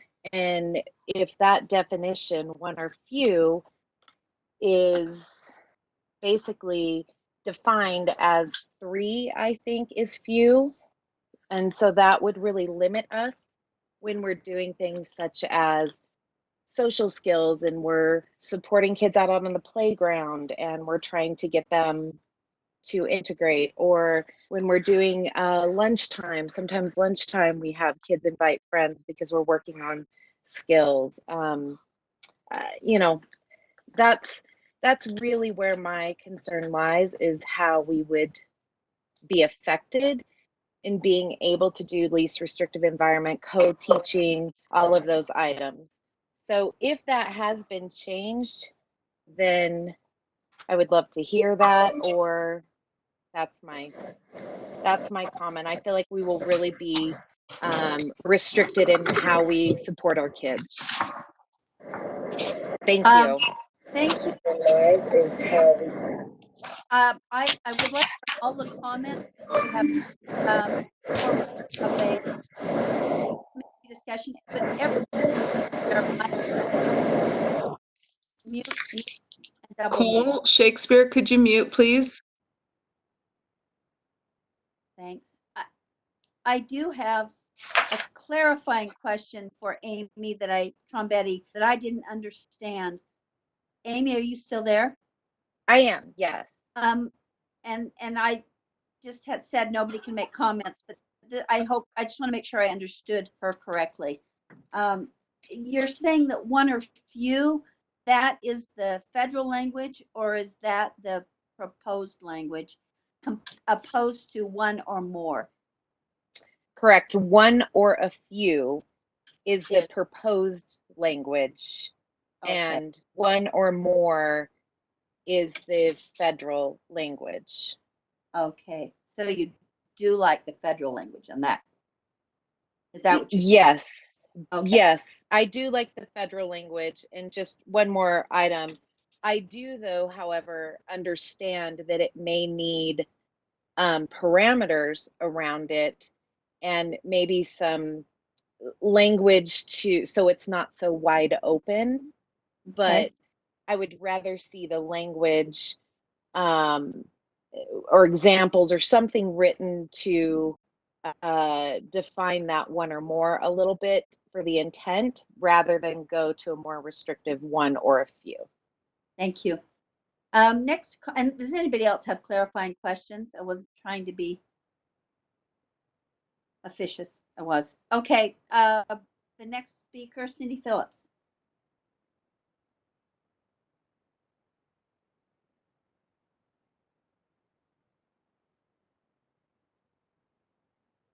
Angie, can you see if Cindy's on? It shows that she is on. Cindy, are you unable to mute? Or unmute? Or yeah, there she goes. Okay. Okay, very good. Sorry, I tried to unmute and it wouldn't unmute at first. Can you hear me? Yes, perfect. Okay, first of all, I want to start out by saying there are few people at the USBE that I love more than Leah Voorhees, and that's just a widely known fact. She protects the most vulnerable students in the state, and I so greatly appreciate her work and the work of her department. I also really like the effort to of this manual and this process to make the state and federal standards, monitoring standards, and just definitions the same or similar, and feel personally that it will be easier for LEAs to comply if there's just kind of one standard in their mind. And the federal standard is a good solid standard. So I just love that this is that effort, and so I applaud that. Two things. I share the concerns that Amy Trombetti has, just because I am boots on the ground, and we not only have structured lunches and structured recesses to support our students with social skills and behavioral goals, but also we had the opportunity to take advantage of something that the state offered in the last handful of years, which was a training for general ed and special education teacher together. They went to this training. It was a cohort to team teach in order to have a push in, one might say, to use kind of an old term, to have a push in of a special education teacher giving specialized instruction more successful than either push ins had been in the past or a pullout had been. And we just had such great success with that. And my fear is that a lot of the things we're having success with, even though we have a lot of just what might look like traditional special education instruction, but some of this research-based and very productive kinds of interactions might be limited by the definition of one or a few in a context of a team teach like that. And again, that was just extremely successful at our LEA, and I would love to be able to continue to do that and not have to worry if it's out of compliance when I don't think it is, and I don't think the intent of it is that would be, but the language might squeeze it in. And then there's one other thing I'm worried about that has not been brought up, and that is, and a quick disclaimer. I apologize that, I sense Leah's frustration, and I totally understand it. People coming in the 11th and a half hour right before something's ready to be passed and complaining about it. That's super annoying, and I apologize, Leah. My excuse is that that's a very, very huge, unwieldy document, and I think it took people a lot of time to digest it and progress through it. Not that that's a criticism. It should be comprehensive, and it should be something people can literally find any answer to their questions in. So, but I do think that for some of us, it took some real time to digest and to consider the possible implications of the language. So my second concern would be, so apologies first, and then for coming late to coming at halftime and expecting to play is, I think, the cliche. But my second concern is that I love that we have this, monitoring system with the PARs and with other records to demonstrate compliance, and that we've used the monies appropriately in the federal system. When the state in this manual says record for specially designed instruction, I would just want to know what that would look like, especially in our digital age. Back in the day, we signed a sheet in a loose leaf folder. Is this going to look much like the PARs? Is it going to be something? I think that would have to be defined so that we could be in compliance, and we would know we were being in compliance. And that would just be my only suggestion and recommendation, is that be something legitimate, reasonable, and defined. Thank you so much for allowing me, Chair Lear and committee members, to have an opportunity to speak. Thank you very much, Cindy. Appreciate your comment and the effort it took to bring it and condense it. Next comment is from Erin Preston. And in full disclosure, Erin is a law partner of mine. These comments are her own, and I'm sure she'll repeat that. Thank you, Chair Lear. I have slightly longer comments, but I would echo what was said by Ms. Trombetti and Ms. Phillips. By way of introduction, I am an education law attorney. I do practice with Carol Lear. I represent districts, charter schools, and I occasionally represent parents and students in special ed cases. I am also the mother of a student with an IEP. And so I am not here today representing anyone other than myself and my own opinions, just to make that clear. There are several concerns that I have with the proposed Section X. I would second Ms. Phillips' concerns that there was not a lot of time to review this, and although I've spoken with Ms. Voorhees, who has given very generously of her time, the reviews that have been done have not been done on all points. In the incidental benefits point and others have been added later, and I don't think have been fully analyzed. We also have the situation where school districts are undergoing audits right now that look at some of these items and are backdating some of what is being proposed here. And I realize that's an item for dispute, so I'm just going to state that as an opinion and leave it. But one of the first things that I wanted to bring up is in section XB 2A and B. There is the requirement that each LEA's program, so each district's program, 165 of them, I think, is approved by the state board when the LEA's special education policies and procedures are approved by the state special ed staff and then reviewed and then approved again by the LEA's local board in a public meeting. Currently, I believe the LEAs are required to submit their policies and procedures, but I have not understood that those had to be approved. And then the additional item to have the LEA board meeting approve in a public meeting is somewhat problematic, but mostly it's problematic because of the next item. An LEA must have a state-approved special ed program to be eligible for state special ed funds. By my rough interpretation of that and not having had a chance to vet that out with anyone, what I understand that to be on reading is that districts, LEAs, no one can receive state special ed funds until the state special ed staff has had a chance to review their policies and procedures, approve those, and then send them back to the LEA to reapprove in their board meeting. So multiple issues with that. One is timing. Does this mean that LEAs are not going to receive special ed funds during the time it takes to do this? Second is staffing. How long is it going to take Ms. Voorhees' staff to review all of these policies and procedures and actually come out with a pronouncement of yes, we approve or we don't? And then the time taken to get back. Third is there are several items in this section X that cause me concern because they go beyond what I would interpret as state or federal law. And so in requiring schools to adopt what the USBE special ed department is saying are the required provisions, there are provisions in this new section X that I think contradict, like I said, federal and state law. The biggest being something that's already been brought up, which is the incidental benefit idea.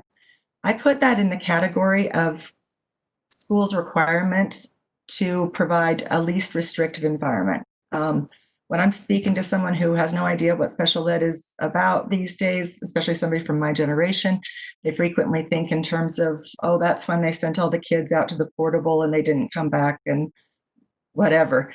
Least restrictive environment is increasingly the bedrock of compliance with special ed law. It's the most litigated item that I see. And there are items in here regarding the incidental benefit item, regarding the teacher licensure, regarding co-teaching, that I think if each school district were forced to adopt, would actually cut into the least restrictive environment provisions that they are already providing, and it would put them at odds with compliance with state and federal law and federal cases. That would also then put that liability back on the state board and the state board staff for having required those provisions. Erin, can I interrupt? Yes, please. Sorry to do this. We didn't put any restrictions on the time limit, but I'll be done. We're hoping that we would move along for the committee to discuss. So Thank you. That would be appreciated. Okay, I'll go to one additional item in the hopes that additional time could be spent looking at some of these things. The specially designated instruction section that requires that specially designated special ed educators, licensed special ed educators, co-teach classes that have students with special ed needs in those classes. There I go to the reality of, well, first, least restrictive environment. As soon as you have a second teacher in there, you have a more restrictive environment. But then we also have the practical application of, we don't have enough teachers, period. We definitely don't have enough special ed teachers in the state. And it's one of the areas where I see most teachers leaving. And so by lack of special ed teachers, especially I would say in rural districts and small districts, you're going to have schools that are automatically out of compliance with this, therefore subject to audit provisions that would have them returning money, et cetera. I did speak to Ms. Voorhees about this and plans to be able to increase the number of teachers with licensure, but none of those are really set to go yet. And while the plans sound good in theory, we don't have immediate plans in place that would allow, a small rural school or a small school district to immediately have the sufficient number of special ed teachers they would need to be able to comply with that specially designed instruction element. Beyond that, I would just ask to have this open to additional time for review and comment. Thank you.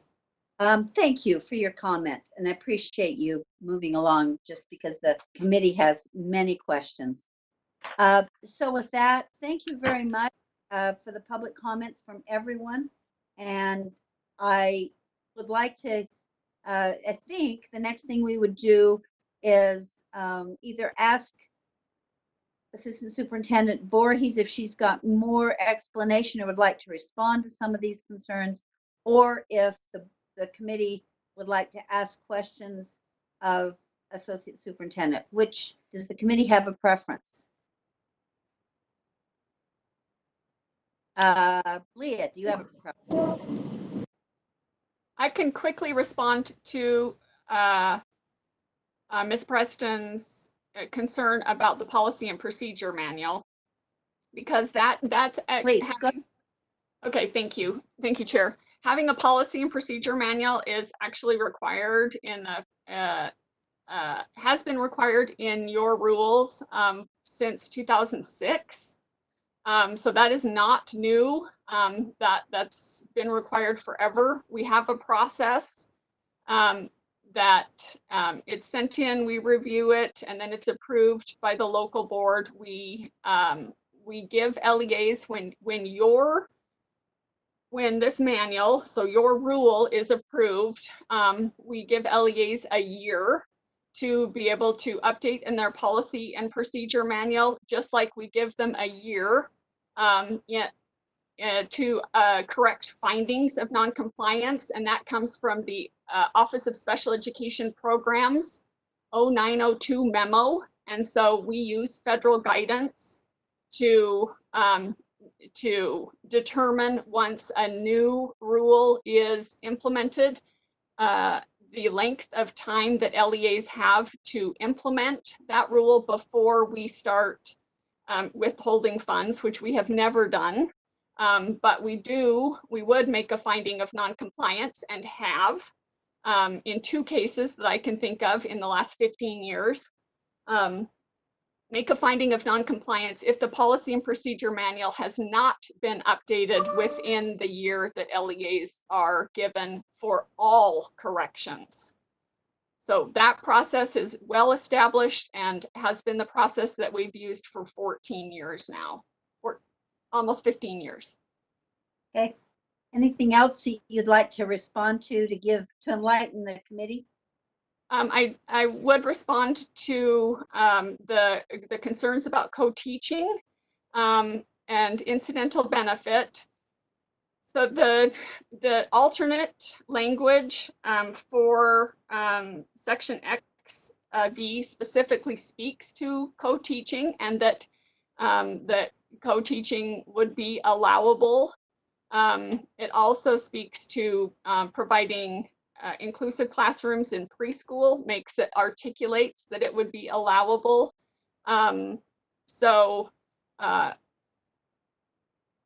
Creating a line for what the definition of incidental benefit is the goal. We have been asked by auditors and by you, to be honest, by your audit committee and the finance committee. We've been asked by the board to articulate what that line might be. Obviously, the word incidental means almost none, likely to happen as a consequence. We do think that's unreasonable. We think LEAs should have more flexibility than that. That's why we have made a proposal. There are different ways to create a line. There could be a proportion, there could be a percentage.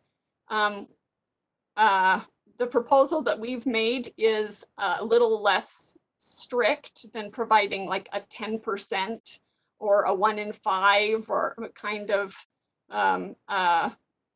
proportion or percentage, but what we do need from you as policymakers is to establish a line, what the definition of incidental means for the state of Utah.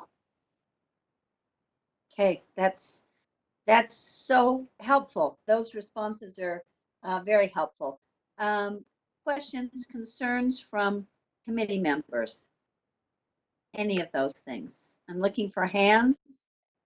Chair Cummins, Vice Chair. Thank you. This is definitely a topic that's difficult as a board member to try and get involved with, because it is very complicated and very intricate. And so I apologize in advance for all of my misunderstanding in this. So when you were talking about incidental benefits, Leah, and there was the question of that there is allowable time for co-teaching. How does that incidental benefit apply when it's not a co-teaching situation, but a parent educator or whatever other form of having some type of a special education assistant in a full classroom providing services to a student?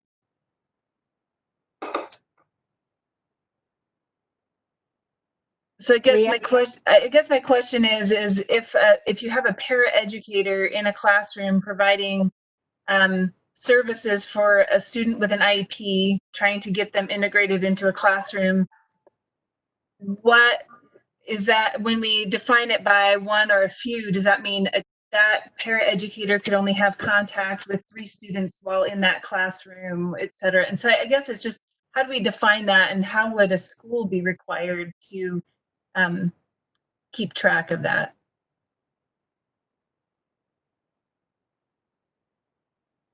Leah?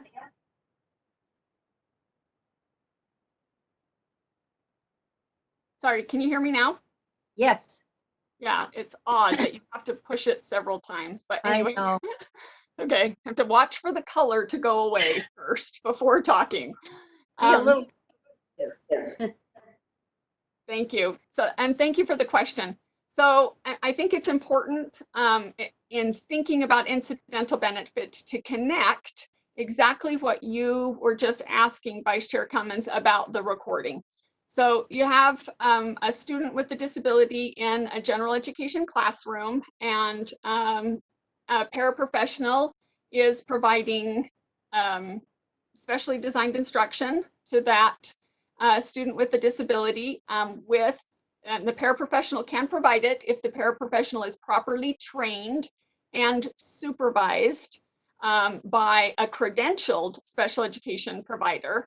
The recording part, it becomes very important to being able to define the incidental benefit.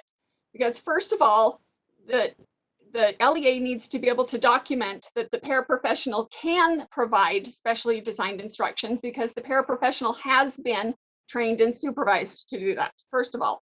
And then the paraprofessional provides it, and let's say the student next to Jane is the student with the disability and Bobby next to the student has a question about the assignment or what's happening, and the paraprofessional helps that student. The key that we see and in the definition of incidental benefit is that the LEA did not plan.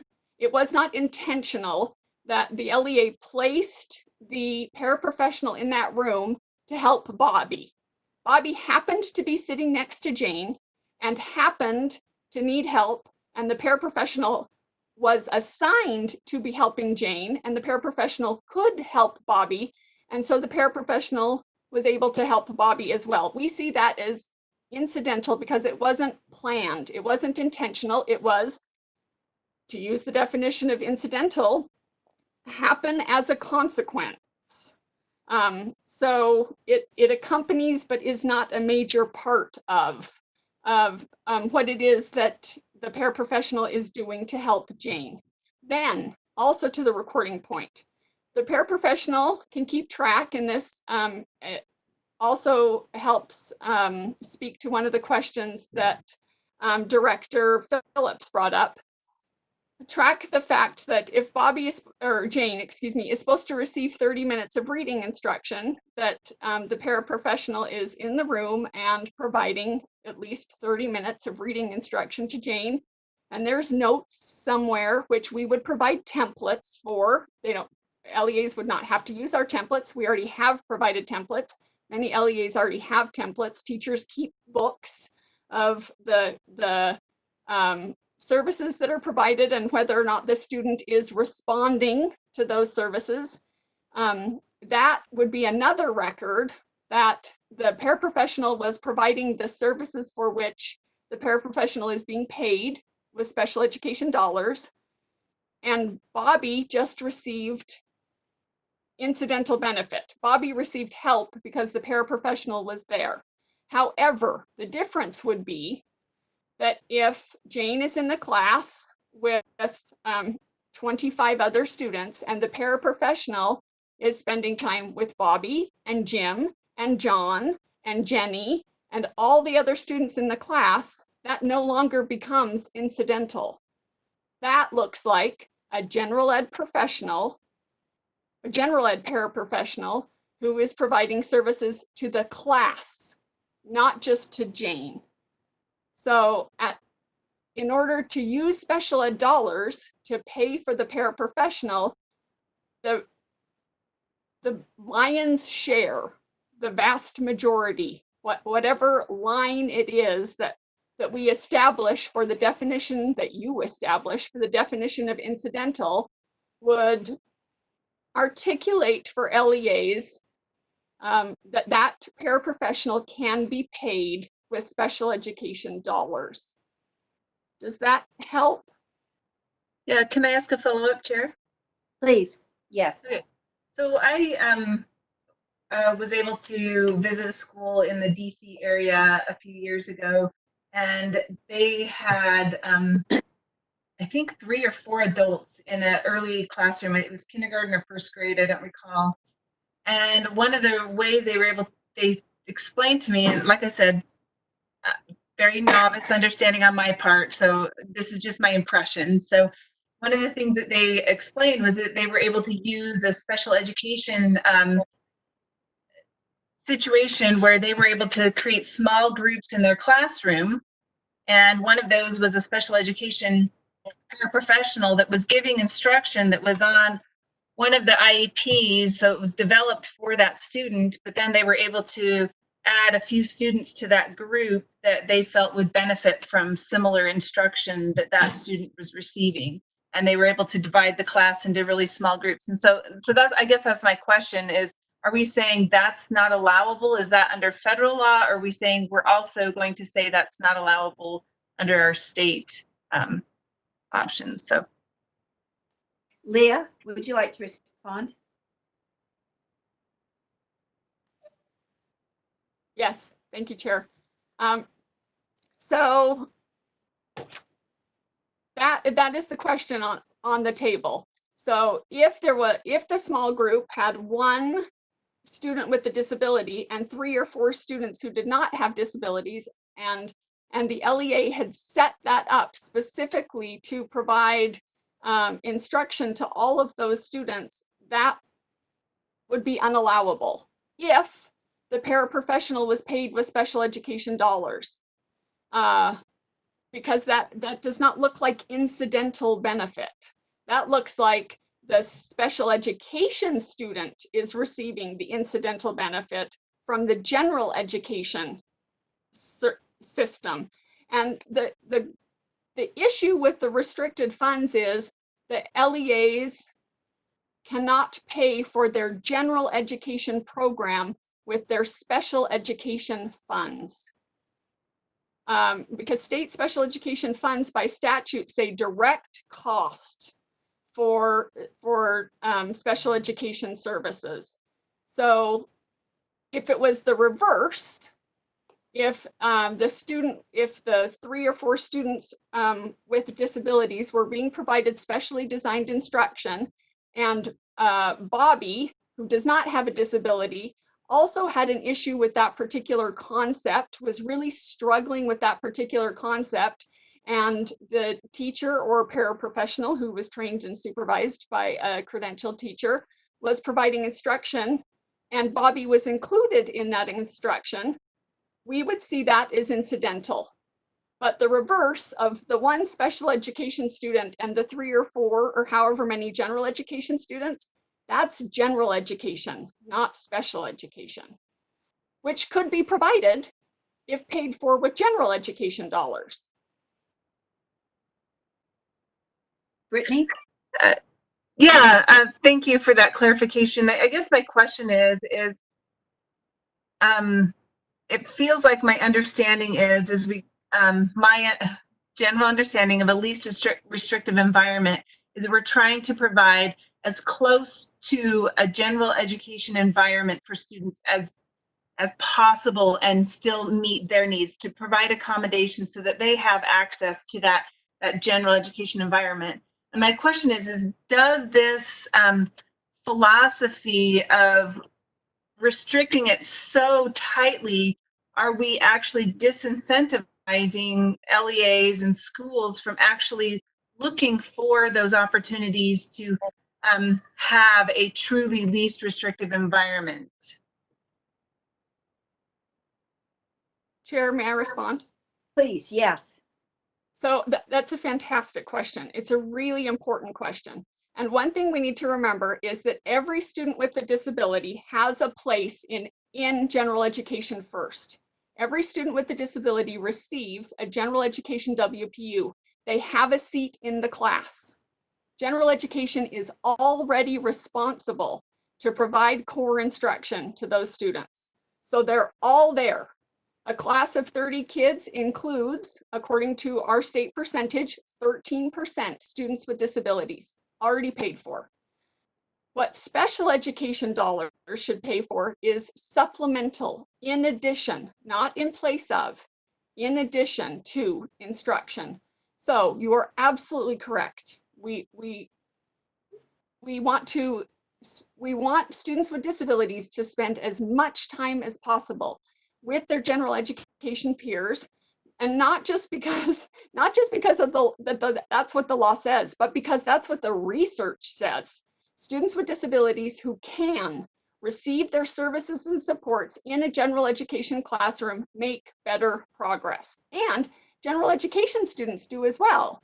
And that's why co-teaching is such a powerful method, and really what we would suggest that LEAs, the structure we would suggest that LEAs try to implement. So the special education student is already receiving a general ed WPU. The special education WPU is for the services and supports on his or her IEP, the hour and a half of supplemental in addition to reading instruction, the 30 minutes of supplemental math instruction, the supplemental behavior support. That's what the special ed WPU should pay for. So the student that's sitting in that class should be receiving core instruction paid for with the general ed WPU, and then the paraprofessional or the special ed teacher coming in to provide additional instruction could be, should be paid for with the special education WPU. So that's really the issue that I think a lot of people forget, is that special education students are first general ed. They have the right, and they are paid. They receive funding for, LEAs are paid to provide that classroom experience for them already. And then what we use the special ed WPU for is the extra, which we shouldn't be using for an extra in general education, the way the statute is currently written. But because it's really difficult to separate out, helping Bobby when we're helping Jane, there is a provision of incidental benefit. Thank you. Thank you. So can I ask one last related question?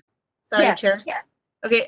So have we ever done any gathered any data on the difference in cost between, and I don't know if these terms are currently accurate, but the pull in versus pull out? Because if you're doing a push in model and you're in a classroom, a general ed classroom, is it more expensive to have that paraprofessional helping one student in a classroom, general ed classroom, or to pull out a group of students and have that one teacher working with them? And so I'm just wondering, if we are too restrictive with our funds, are we actually disincentivizing this model approach of having students integrated because of the lack of funding, and it's easier and less expensive? That's a question, not an assumption. So please respond, Leah. Thank you. It's an excellent question, and it's one that we grapple with consistently. So we do have anecdotal data that that co-teaching can actually be less expensive. We have several districts in the state who have done their own analyses, and it is a complicated, it's complicated analysis, because it can actually be more expensive to provide services and supports within the general education classroom because of economy of scale. If you have 13% of your students in your school, and let's just use of your first grade, 13% of your students in your first grade have IEPs and need, in addition to services and supports. So you pull all of those 13% of kids that need reading instruction, and one special ed teacher provides that reading instruction for 30 minutes, an hour, whatever. And then you pull all the kids that need math instruction, and that one special ed teacher provides it. It may very well be less expensive because of the economy of scale of the one teacher to the 13% of your first graders, as opposed to the one teacher going in to help Jane in this first grade class, the one teacher going in to help John in this first grade class, the one teacher going in to help Jerry in that first grade class. That actually could be more expensive. And we do have anecdotal data. We don't have anything more than anecdotal data, but that particular model could be more expensive. However, on the flip side, we have anecdotal data, and several LEAs have what they believe is, what they would say is more than anecdotal. And Malia Height and Becky Unker have done some great research about co-teaching across the state. That co-teaching is actually less expensive. Two teachers, a licensed general educator and a licensed special educator, in a class with up to 30% of students with disabilities in the class is actually less expensive. So, so the answer to your question is complicated, but we have anecdotal data both directions. Anything further, Brittany?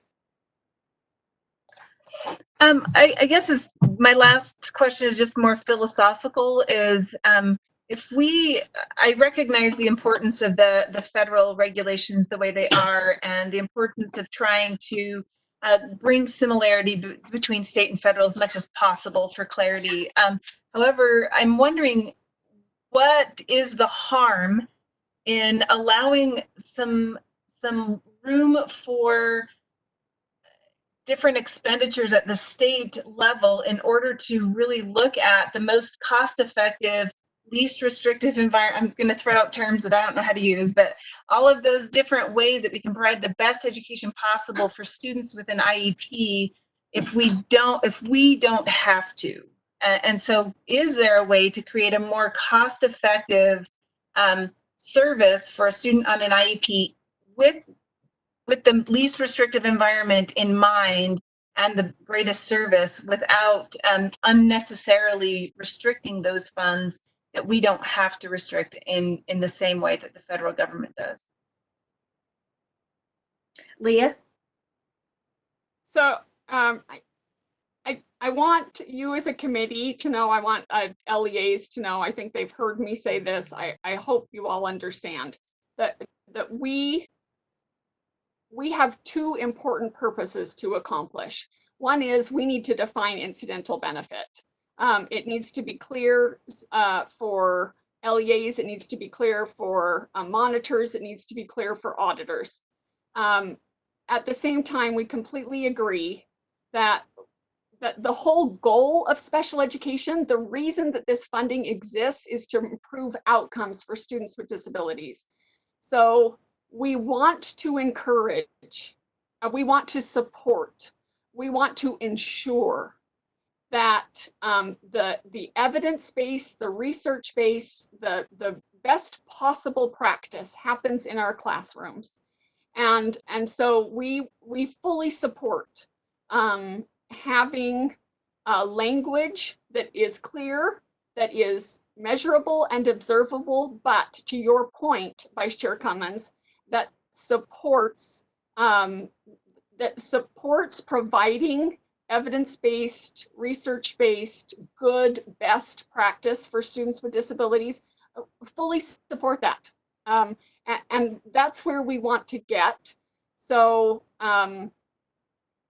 we're happy to, we're happy to continue to work on it. We're happy to have you as policymakers define it for us. That we do need a balance. You're exactly right. Outcomes for students with disabilities is the ultimate purpose. Helping LEAs understand how they can spend money and how they cannot is a secondary but really important purpose. Thank you, Leah. Brittany, do you have further clarifications, questions? No, thank you for allowing me to ask those questions. I appreciate it. Of course. Other questions? I have a couple. My hand is raised. Yeah, Laurie Ann, I see. Laurie, and why don't we go to you and then to Cindy? Okay, so I appreciate the discussion, and I just wanted to say, as a parent of a student with a disability and having the background I do, my concern is that once the incidental can become a problem of dilution when it's a specially designed instruction for a student or even a group of students with disabilities, that then if we have too much incidental, then it dilutes the service to that student. And that's a concern for parents, I believe, of students with disabilities and for the students themselves. So I think if it's helpful, maybe we start the conversation now, because it sounds like, Leah, you're looking for a definition around what is maybe just somewhere to start the conversation. So let's say a quarter of the time or a quarter of the funds can be used for incidental. Does that help push the conversation forward? Is that a starting point that we can get on board with? So I think it would be easier certainly, we could certainly start the conversation there. I think it would be easier to talk, but maybe not, because I haven't really thought about it, to be honest. I haven't thought about putting the proportion or the percentage in the funding source as opposed to the amount of time or the number of students.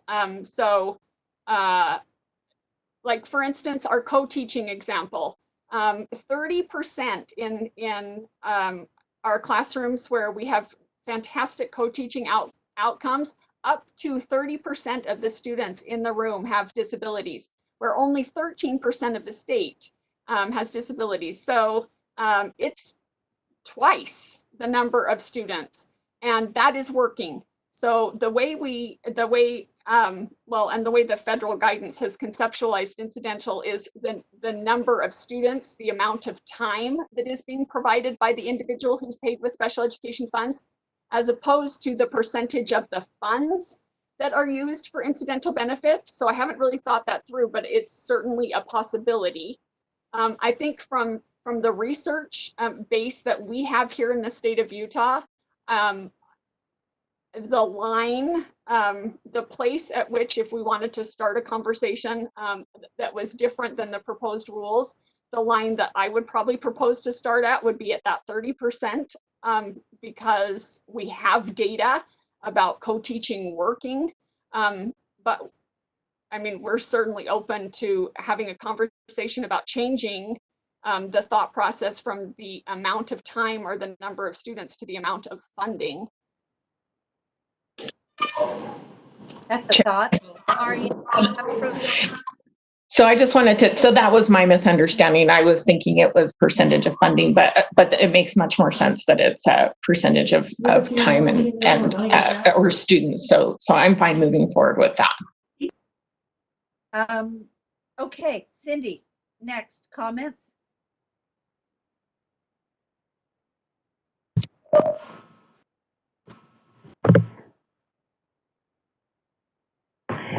Thank you. I think that if you did something like that 30%, it might answer the one question I was going to ask about how co-teaching fits in with the incidental benefit. But I want to ask one other question, or just clarify my thinking. Deputy Superintendent Voorhees, when you were speaking about each special ed student being first a general ed student, so they have one WPU, if I'm understanding what you're saying, that would be considered above the line funding. And then the additional funding that they generate for their extra supports would be considered below the line funding, if I'm understanding correctly. So my question stems from someone who was leading a special school who had predominantly all special needs students in the school, or at least 85%. So what he was saying is he felt like he was limited in this new definition of state special education funds, for example, whereas another school might be able to use the above the line funds for facilities needs. In his school, almost all the students are special needs, and he couldn't use any of that state funding if there needed to be a facility adjustment or sensory room or something.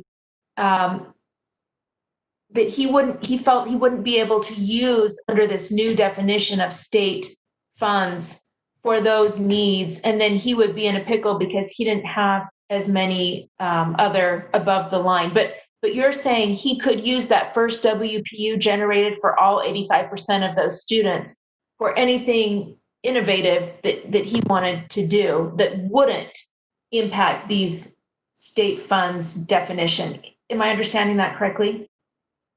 Leah?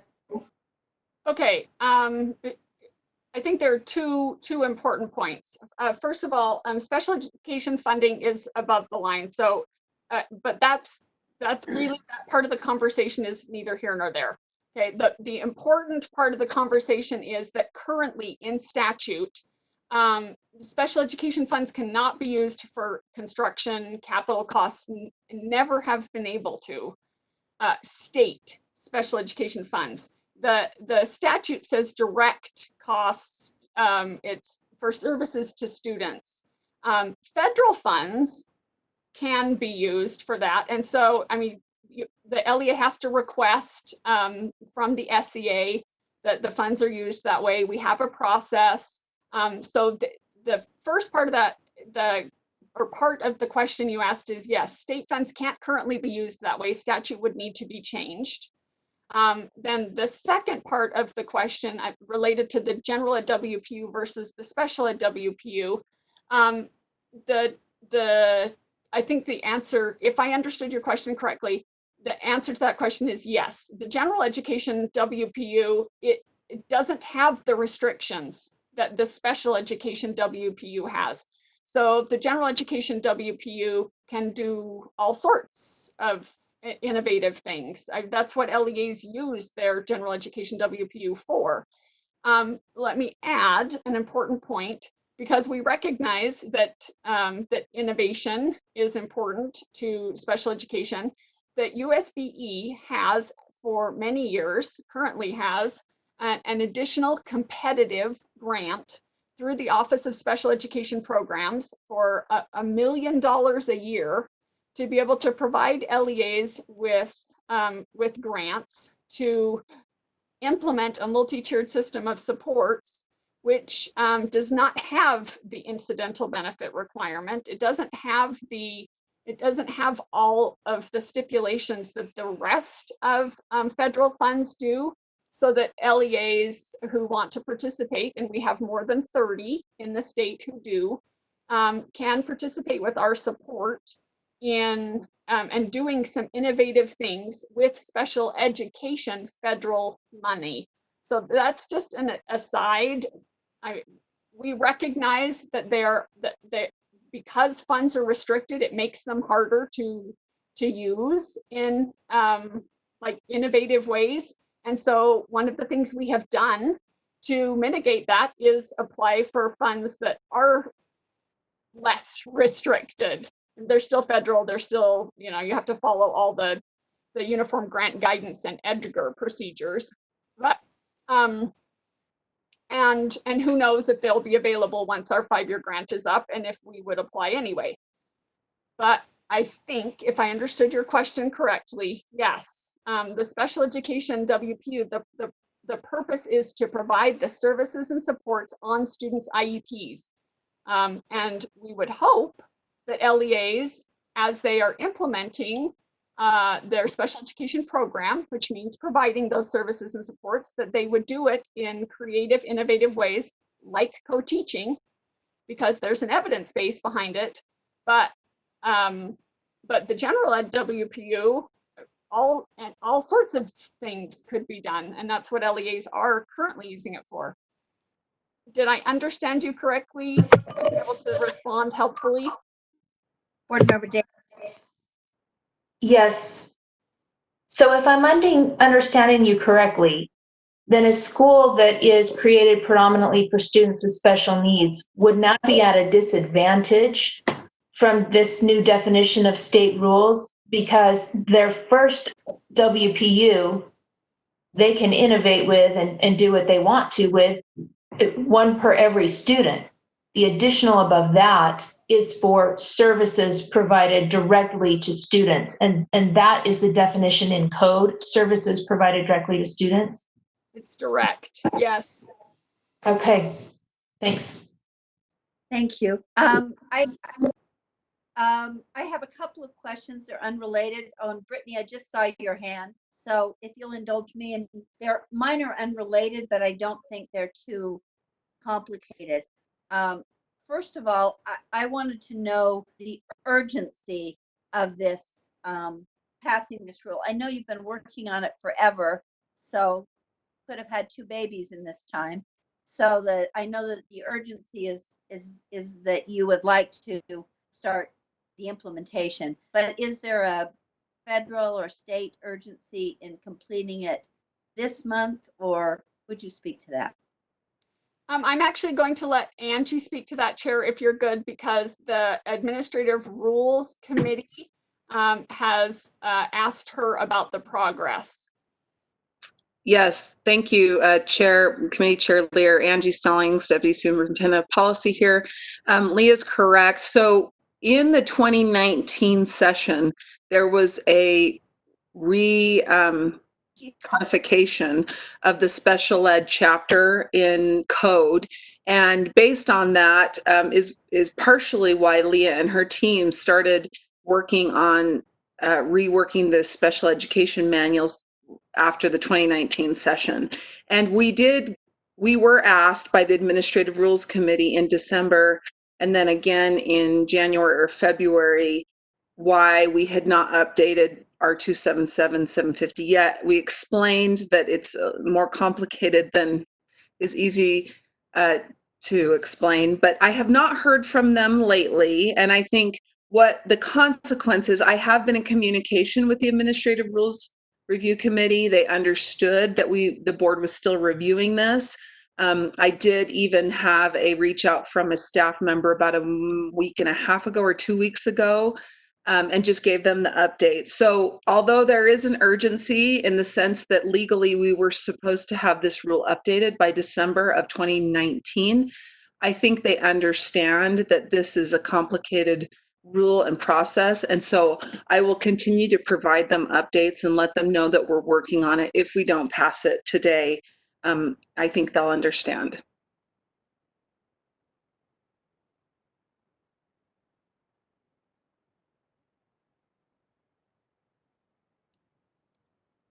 I would just say, I think everybody would prefer that we get it right and done the first time rather than publish the manual and the rule and then have to come back 3 to 6 months later. So if it takes a little more time on this end so that we avoid having to do that in say 3 to 6 months, I think staff, we welcome that opportunity.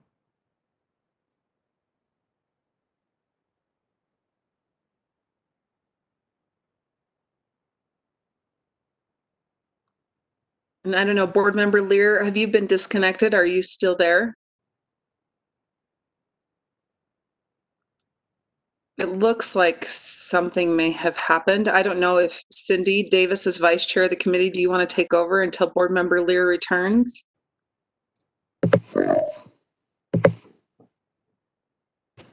Sure. Someone will have to tell me. I don't know if I can see. I can see some of the hands. Are there any others that have questions for Dr. Voorhees at this time? Member Cummins still has a hand up. Okay, Board Member Cummins.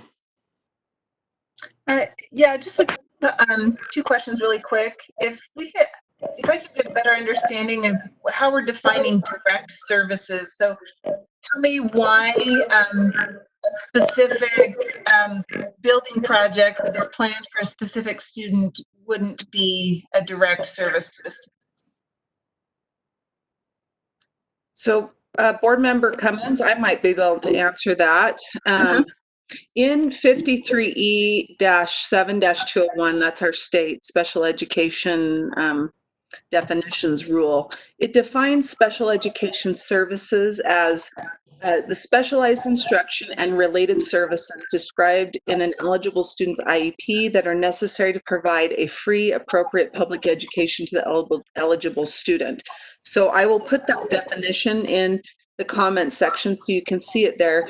And then I was just going to look quickly to see where in code it states the limitations on what the money is used for. But I think what Assistant Superintendent Voorhees stated is that in code, special education funding is limited to providing special education services. And you can see the definition there. Again, that's from 53E-7-201. But I will also continue to look through code. And I don't know if, Leah, do you have any additional information to supplement that?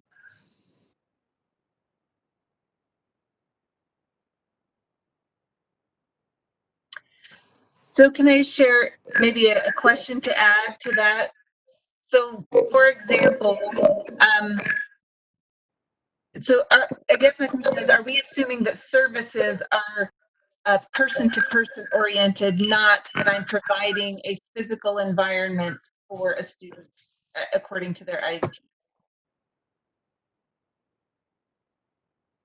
So again, I just barely pulled up now 53E-7-206, which states, in accordance with 53F, a state board or state board rule and other applicable law, the state board shall administer the payment of restricted state and federal funds to an LEA to provide special education services to an eligible student. So my guess is, because that is the statement there, you can see in 53E-7-206, and special education services has been defined in that section as what I read before, the specialized instruction and related services. It doesn't look like it includes capital costs. And so that might be why. I guess the question is whether the board, I'm just thinking right now, whether the board would have the authority in board rule to say, in addition to the definition in 53E-7-201, that special education services may include some capital costs. We could try that. I guess that's the question. It looks like our staff to this point has interpreted that to only mean services and not include capital costs. So that's my question. Services are a person-to-person thing, not creating an environment for. So does Leah, that make sense? It makes sense to me. I think it would be good to hear from our special ed staff if they've thought about that more or researched that further.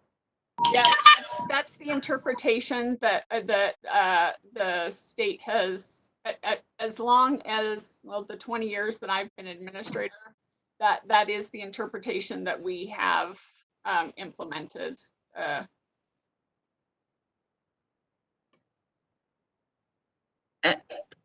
And so is there room to look at that? I mean, how often would something physical in the environment need to be adjusted, and why wouldn't that be an appropriate use of state special ed funds to alter an environment according to an IEP, like a physical environment, not just a service? And so, sorry, it's a kind of an odd question. And Vice Chair Cummins, if I can just bring your attention to 53F-2-307, that section of code says the state board shall establish and strictly interpret definitions and provide standards for determining which students have disabilities and assist school districts and charter schools in determining the service that should be provided to students with disabilities.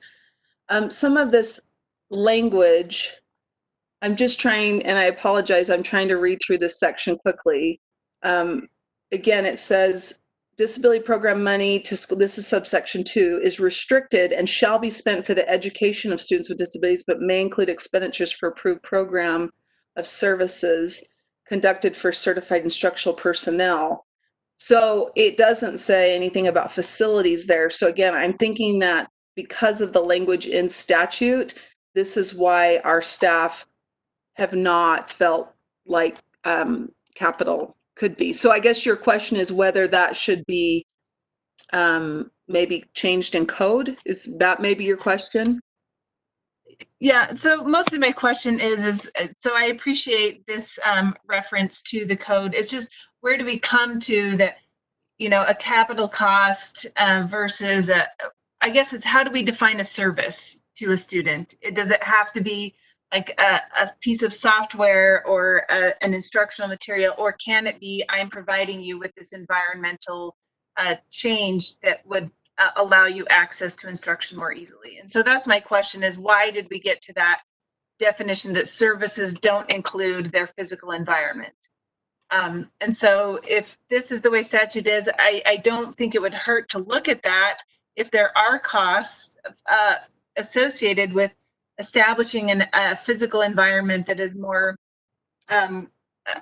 allows the student to better access their programs, et cetera. And so it's a question. I don't know how to get there. And I'm just wondering what the roadblocks are for LEAs to provide that within special education funds.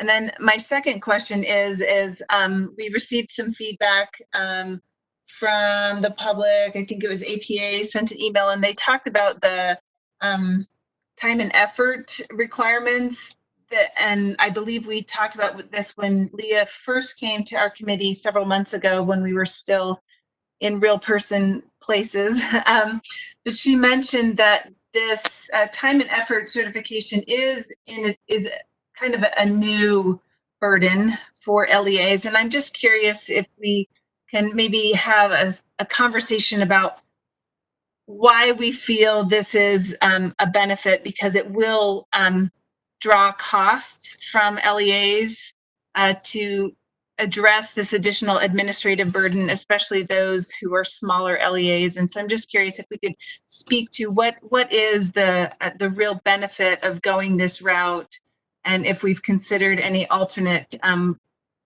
things that would be a little bit more efficient or less cost burdensome.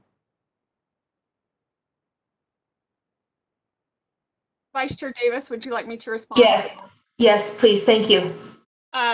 Yes, thank you. So first of all, as a result of the feedback we did provide that possible alternate language for section XU, which in the proposed is time and effort. In the new section would be sufficient documentation, which we did have help from internal audit to create that language, which we really appreciate. So the federal funds require that there is documentation, sufficient documentation, generally personnel activity reports, that document that people who are paid with federal funds are working on the federal grant. They're working in the federal program. So the change here, and that has always been the case, that's the change here is making that requirement applicable also to state funds.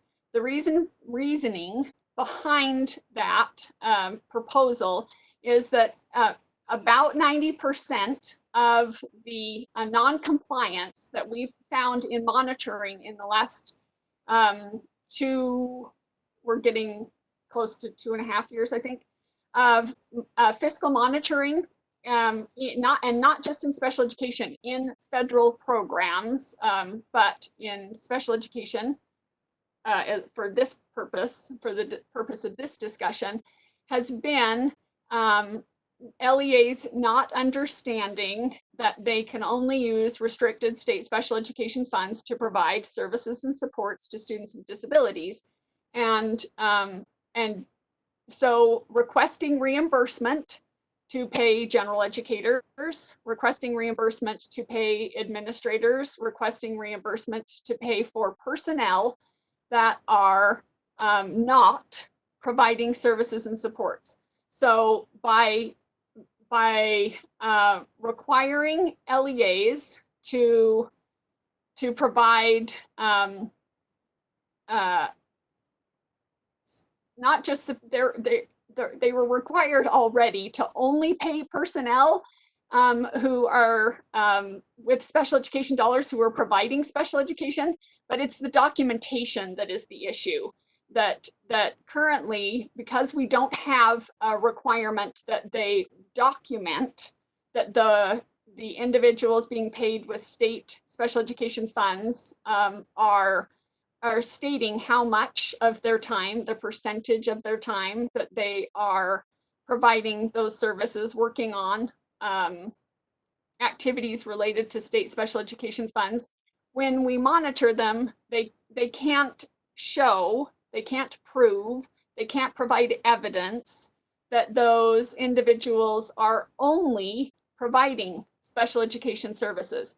So basically, what we have proposed is to copy and paste the current requirement in federal regulations, that a person who's working on a federal grant say how much of their time they spend working on their grant as opposed to on anything else. And apply that to state funds as well. So if an individual spends 100% of their time working on a federal grant, they would just document it, or their supervisor would document 100% of their time is paid with IDEA. If they're working in state funds, they would document 100% of their time is working in a state special education program. For instance, I work about 60% of my time on the special education program at the State Board of Education. I spend about 30% of my time working on the other federal programs and about 10% of my time working on state programs. So I'm paid with several different funding sources, and I sign a document every 6 months saying, this is how much time I spent on special ed, this is how much time I spent in other federal programs, and the leftover is how much time I spent on state programs. The new requirement would be, now I would add a new line to that piece of paper that says, and the leftover 10% is paid for with state funds. So the issue is not that the requirement to only spend time in special ed when you are paid with special ed dollars has not changed. The difference is that this proposal would require LEAs to document the percent, just like they currently do for federal dollars in special ed, document the percent of the time that they pay with state special education funds, which we believe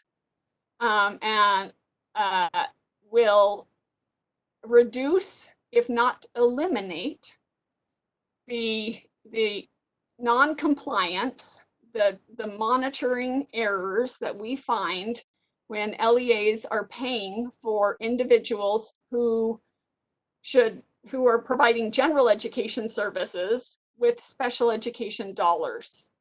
And it will be very easy for us to be able to see that line of, here's the fund, here's the activity, the money is being used appropriately. It will be very easy for LEAs to see that line. Here's the fund, here's the activity, and the cost is allowable.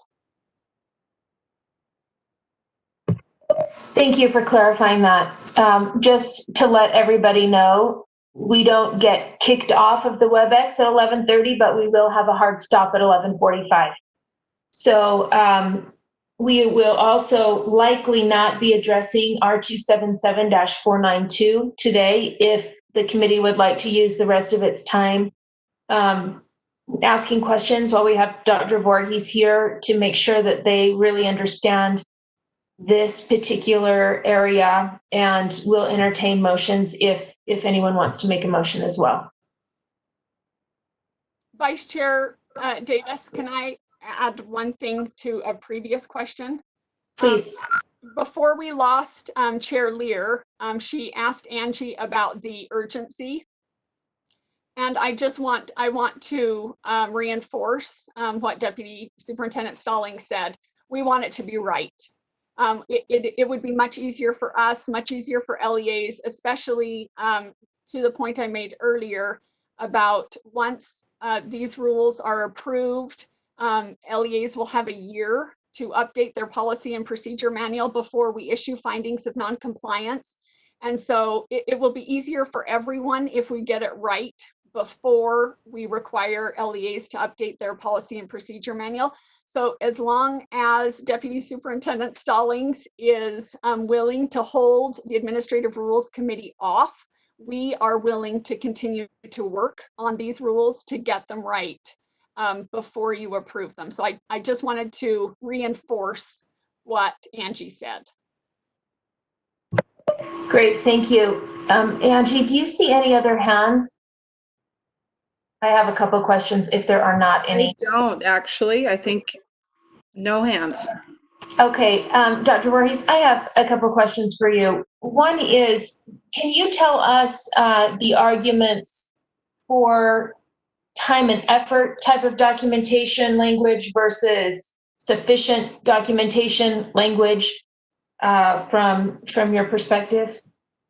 Yes, it's actually quite a simple explanation.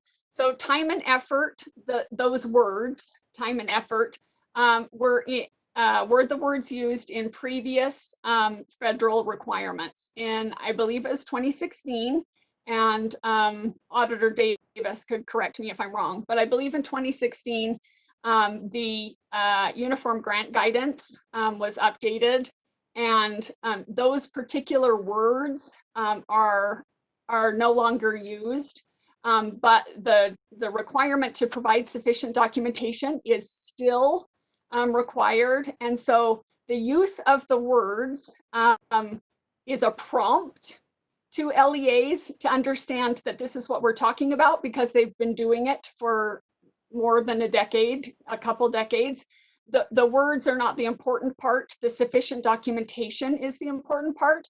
So, you know, we're happy to not use those words, but because LEAs and state education agencies have been providing time and effort documentation for most of our careers, everyone knows what they mean. And so the words are just a prompt for the requirement, but the words are not the important thing. The sufficient documentation is the important thing. Thank you. My next question is, someone, I think it was Aaron Preston, brought up a concern about the need to apply for funds before they are received. Is that a new requirement? And what was the impetus for asking for an application for funds? And what would the timeline look like to turn around after an application has been made? Those were some concerns expressed, I think. Okay, so federal funds do require an application. The state applies every year, and then LEAs must apply. We do that through the grants management system. State funds do not require an application. They are sent out with MSP formula on a 1/12 every month to LEAs. So, but federal funds do require an application. The state applies, and then after the state's application is approved, LEAs apply. They do that through the grants management system. So I thought there was an implication that now they have to make an application for the state funds as well as the federal funds. Did I misunderstand that? There's not an application for state funds. There is a requirement that the policy and procedure, the state's policy and procedure manual is approved before the LEA is eligible for state funds. But as I said, since IDEA was passed in 2004 and these rules were originally passed in 2006, funds have not been held based on that policy and procedure manual. And that in my term, we have issued findings of noncompliance twice related to an LEA not getting their policy and procedure manual updated and approved within that year requirement by the Office of Special Education Programs. But we did not withhold funds based on that. We did issue a finding of noncompliance. So just to clarify, is that something that would need to be done annually or just each time the rules are updated? Each time the rules are updated. Okay, great, thank you. I believe that Chair Lear is back now, and Chair Lear, while you were gone, I just let the committee know that we will not be kicked out at 11:30, that we will end we'll have a hard ending at 11:45, and we will not be addressing the final agenda item today, R277492, unless you want to change any of that. Thanks. I am so sorry. I don't know what kicked me out and why I couldn't get back in. Even Jerry's magic help could not accomplish that. But I was just caught the end of that discussion, and I had a very similar question. So I hope this is not a repeat of what you just discussed. It had to do with the requirement now that the LEAs must submit their policies for your approval. And I wanted to know if that is new to the rules, and any part of that is new to the rules. Leah, what would be the answer to that? None of that is new. That's been in the rules since 2006. Okay, I thought that's what you said. Even the approval notion of it has been in the rules. Great, that's what I thought you said. I wanted to make sure that was true. And did just, well, I guess I'm looking for and thanks, Cindy, and I didn't mean to interrupt, and I appreciate that you moved on. Was someone prepared to make a motion on this, or what was the committee's thinking at this point? Any? You've got a hand from Member Cummins, Member Thorpe. Member Thorpe. Oh, just that I am prepared to make a motion if you're ready to entertain. I would. But if Brittany has a question first. Oh, Brittany, do you have a question first or the same thought? Well, I was prepared to make a motion. I don't know if it's the same one, but I'll just express my hope that this might come back to committee one last time, to address the incidental benefits questions, as well as the questions that I don't know were answered in regard to licensing, and as well as just some of the philosophical questions around the use of funds for services that might involve like an actual physical impact to a room or space environment. So, and any other concerns. So anyway, so that I don't want to jump if Lorianne had a different motion, but that was just my intent, was to bring this back one more time. So why don't you go ahead and make the motion, that motion then, Brittany? Okay. So I move that we move this forward one more month to committee to address some of the just a few of the constituent concerns that were shared. The motion is to delay this one more month and have it come back to the committee to address some of the concerns that were raised. Discussion to that motion. I have a question only because I was the unfortunate one that was left out of the discussion. I wanted to know, Leah, if you had a response to the concern about one or few or one or more, if you prefer one or the other, and if there's a reason for that on as to the incidental benefit language. I prefer one or few, a few to one or more, because currently one or more could be one student with a disability and 27 students that don't have a disability. Therefore, special education dollars are funding the general education program. However, I understand that there is reasonable angst about the narrowness of that definition. If the committee felt like you would like us to come back next month with an expanded line,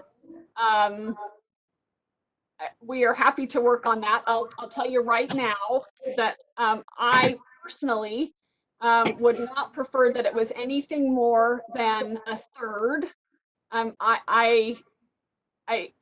Because the goal is that special education dollars are providing services and supports to special education students and the program. And anything more than defining incidental benefit as of anything more than that is basically we're using special education funds to pay for a general education program. Which is sometimes what's happening in a starved system. We're looking for money wherever we can find it. That does make it difficult. Thank you for that answer. One more comment before we vote on this. I have very much appreciated those who provided public comment, but I would also request really hard to digest your comments and consider them carefully when they're provided late the night before the committee meeting. Now we have another month. We all know we have another month. It would be so helpful if the discussion from those who are concerned as the public to provide information to committee members or discussion to Leah in advance, so we feel like we're being responsive, but we actually have time to do that thoughtfully. So I would make that request now that we all know we have another month. Thank you very much. And I'll now put this to a vote unless anyone else has any comments.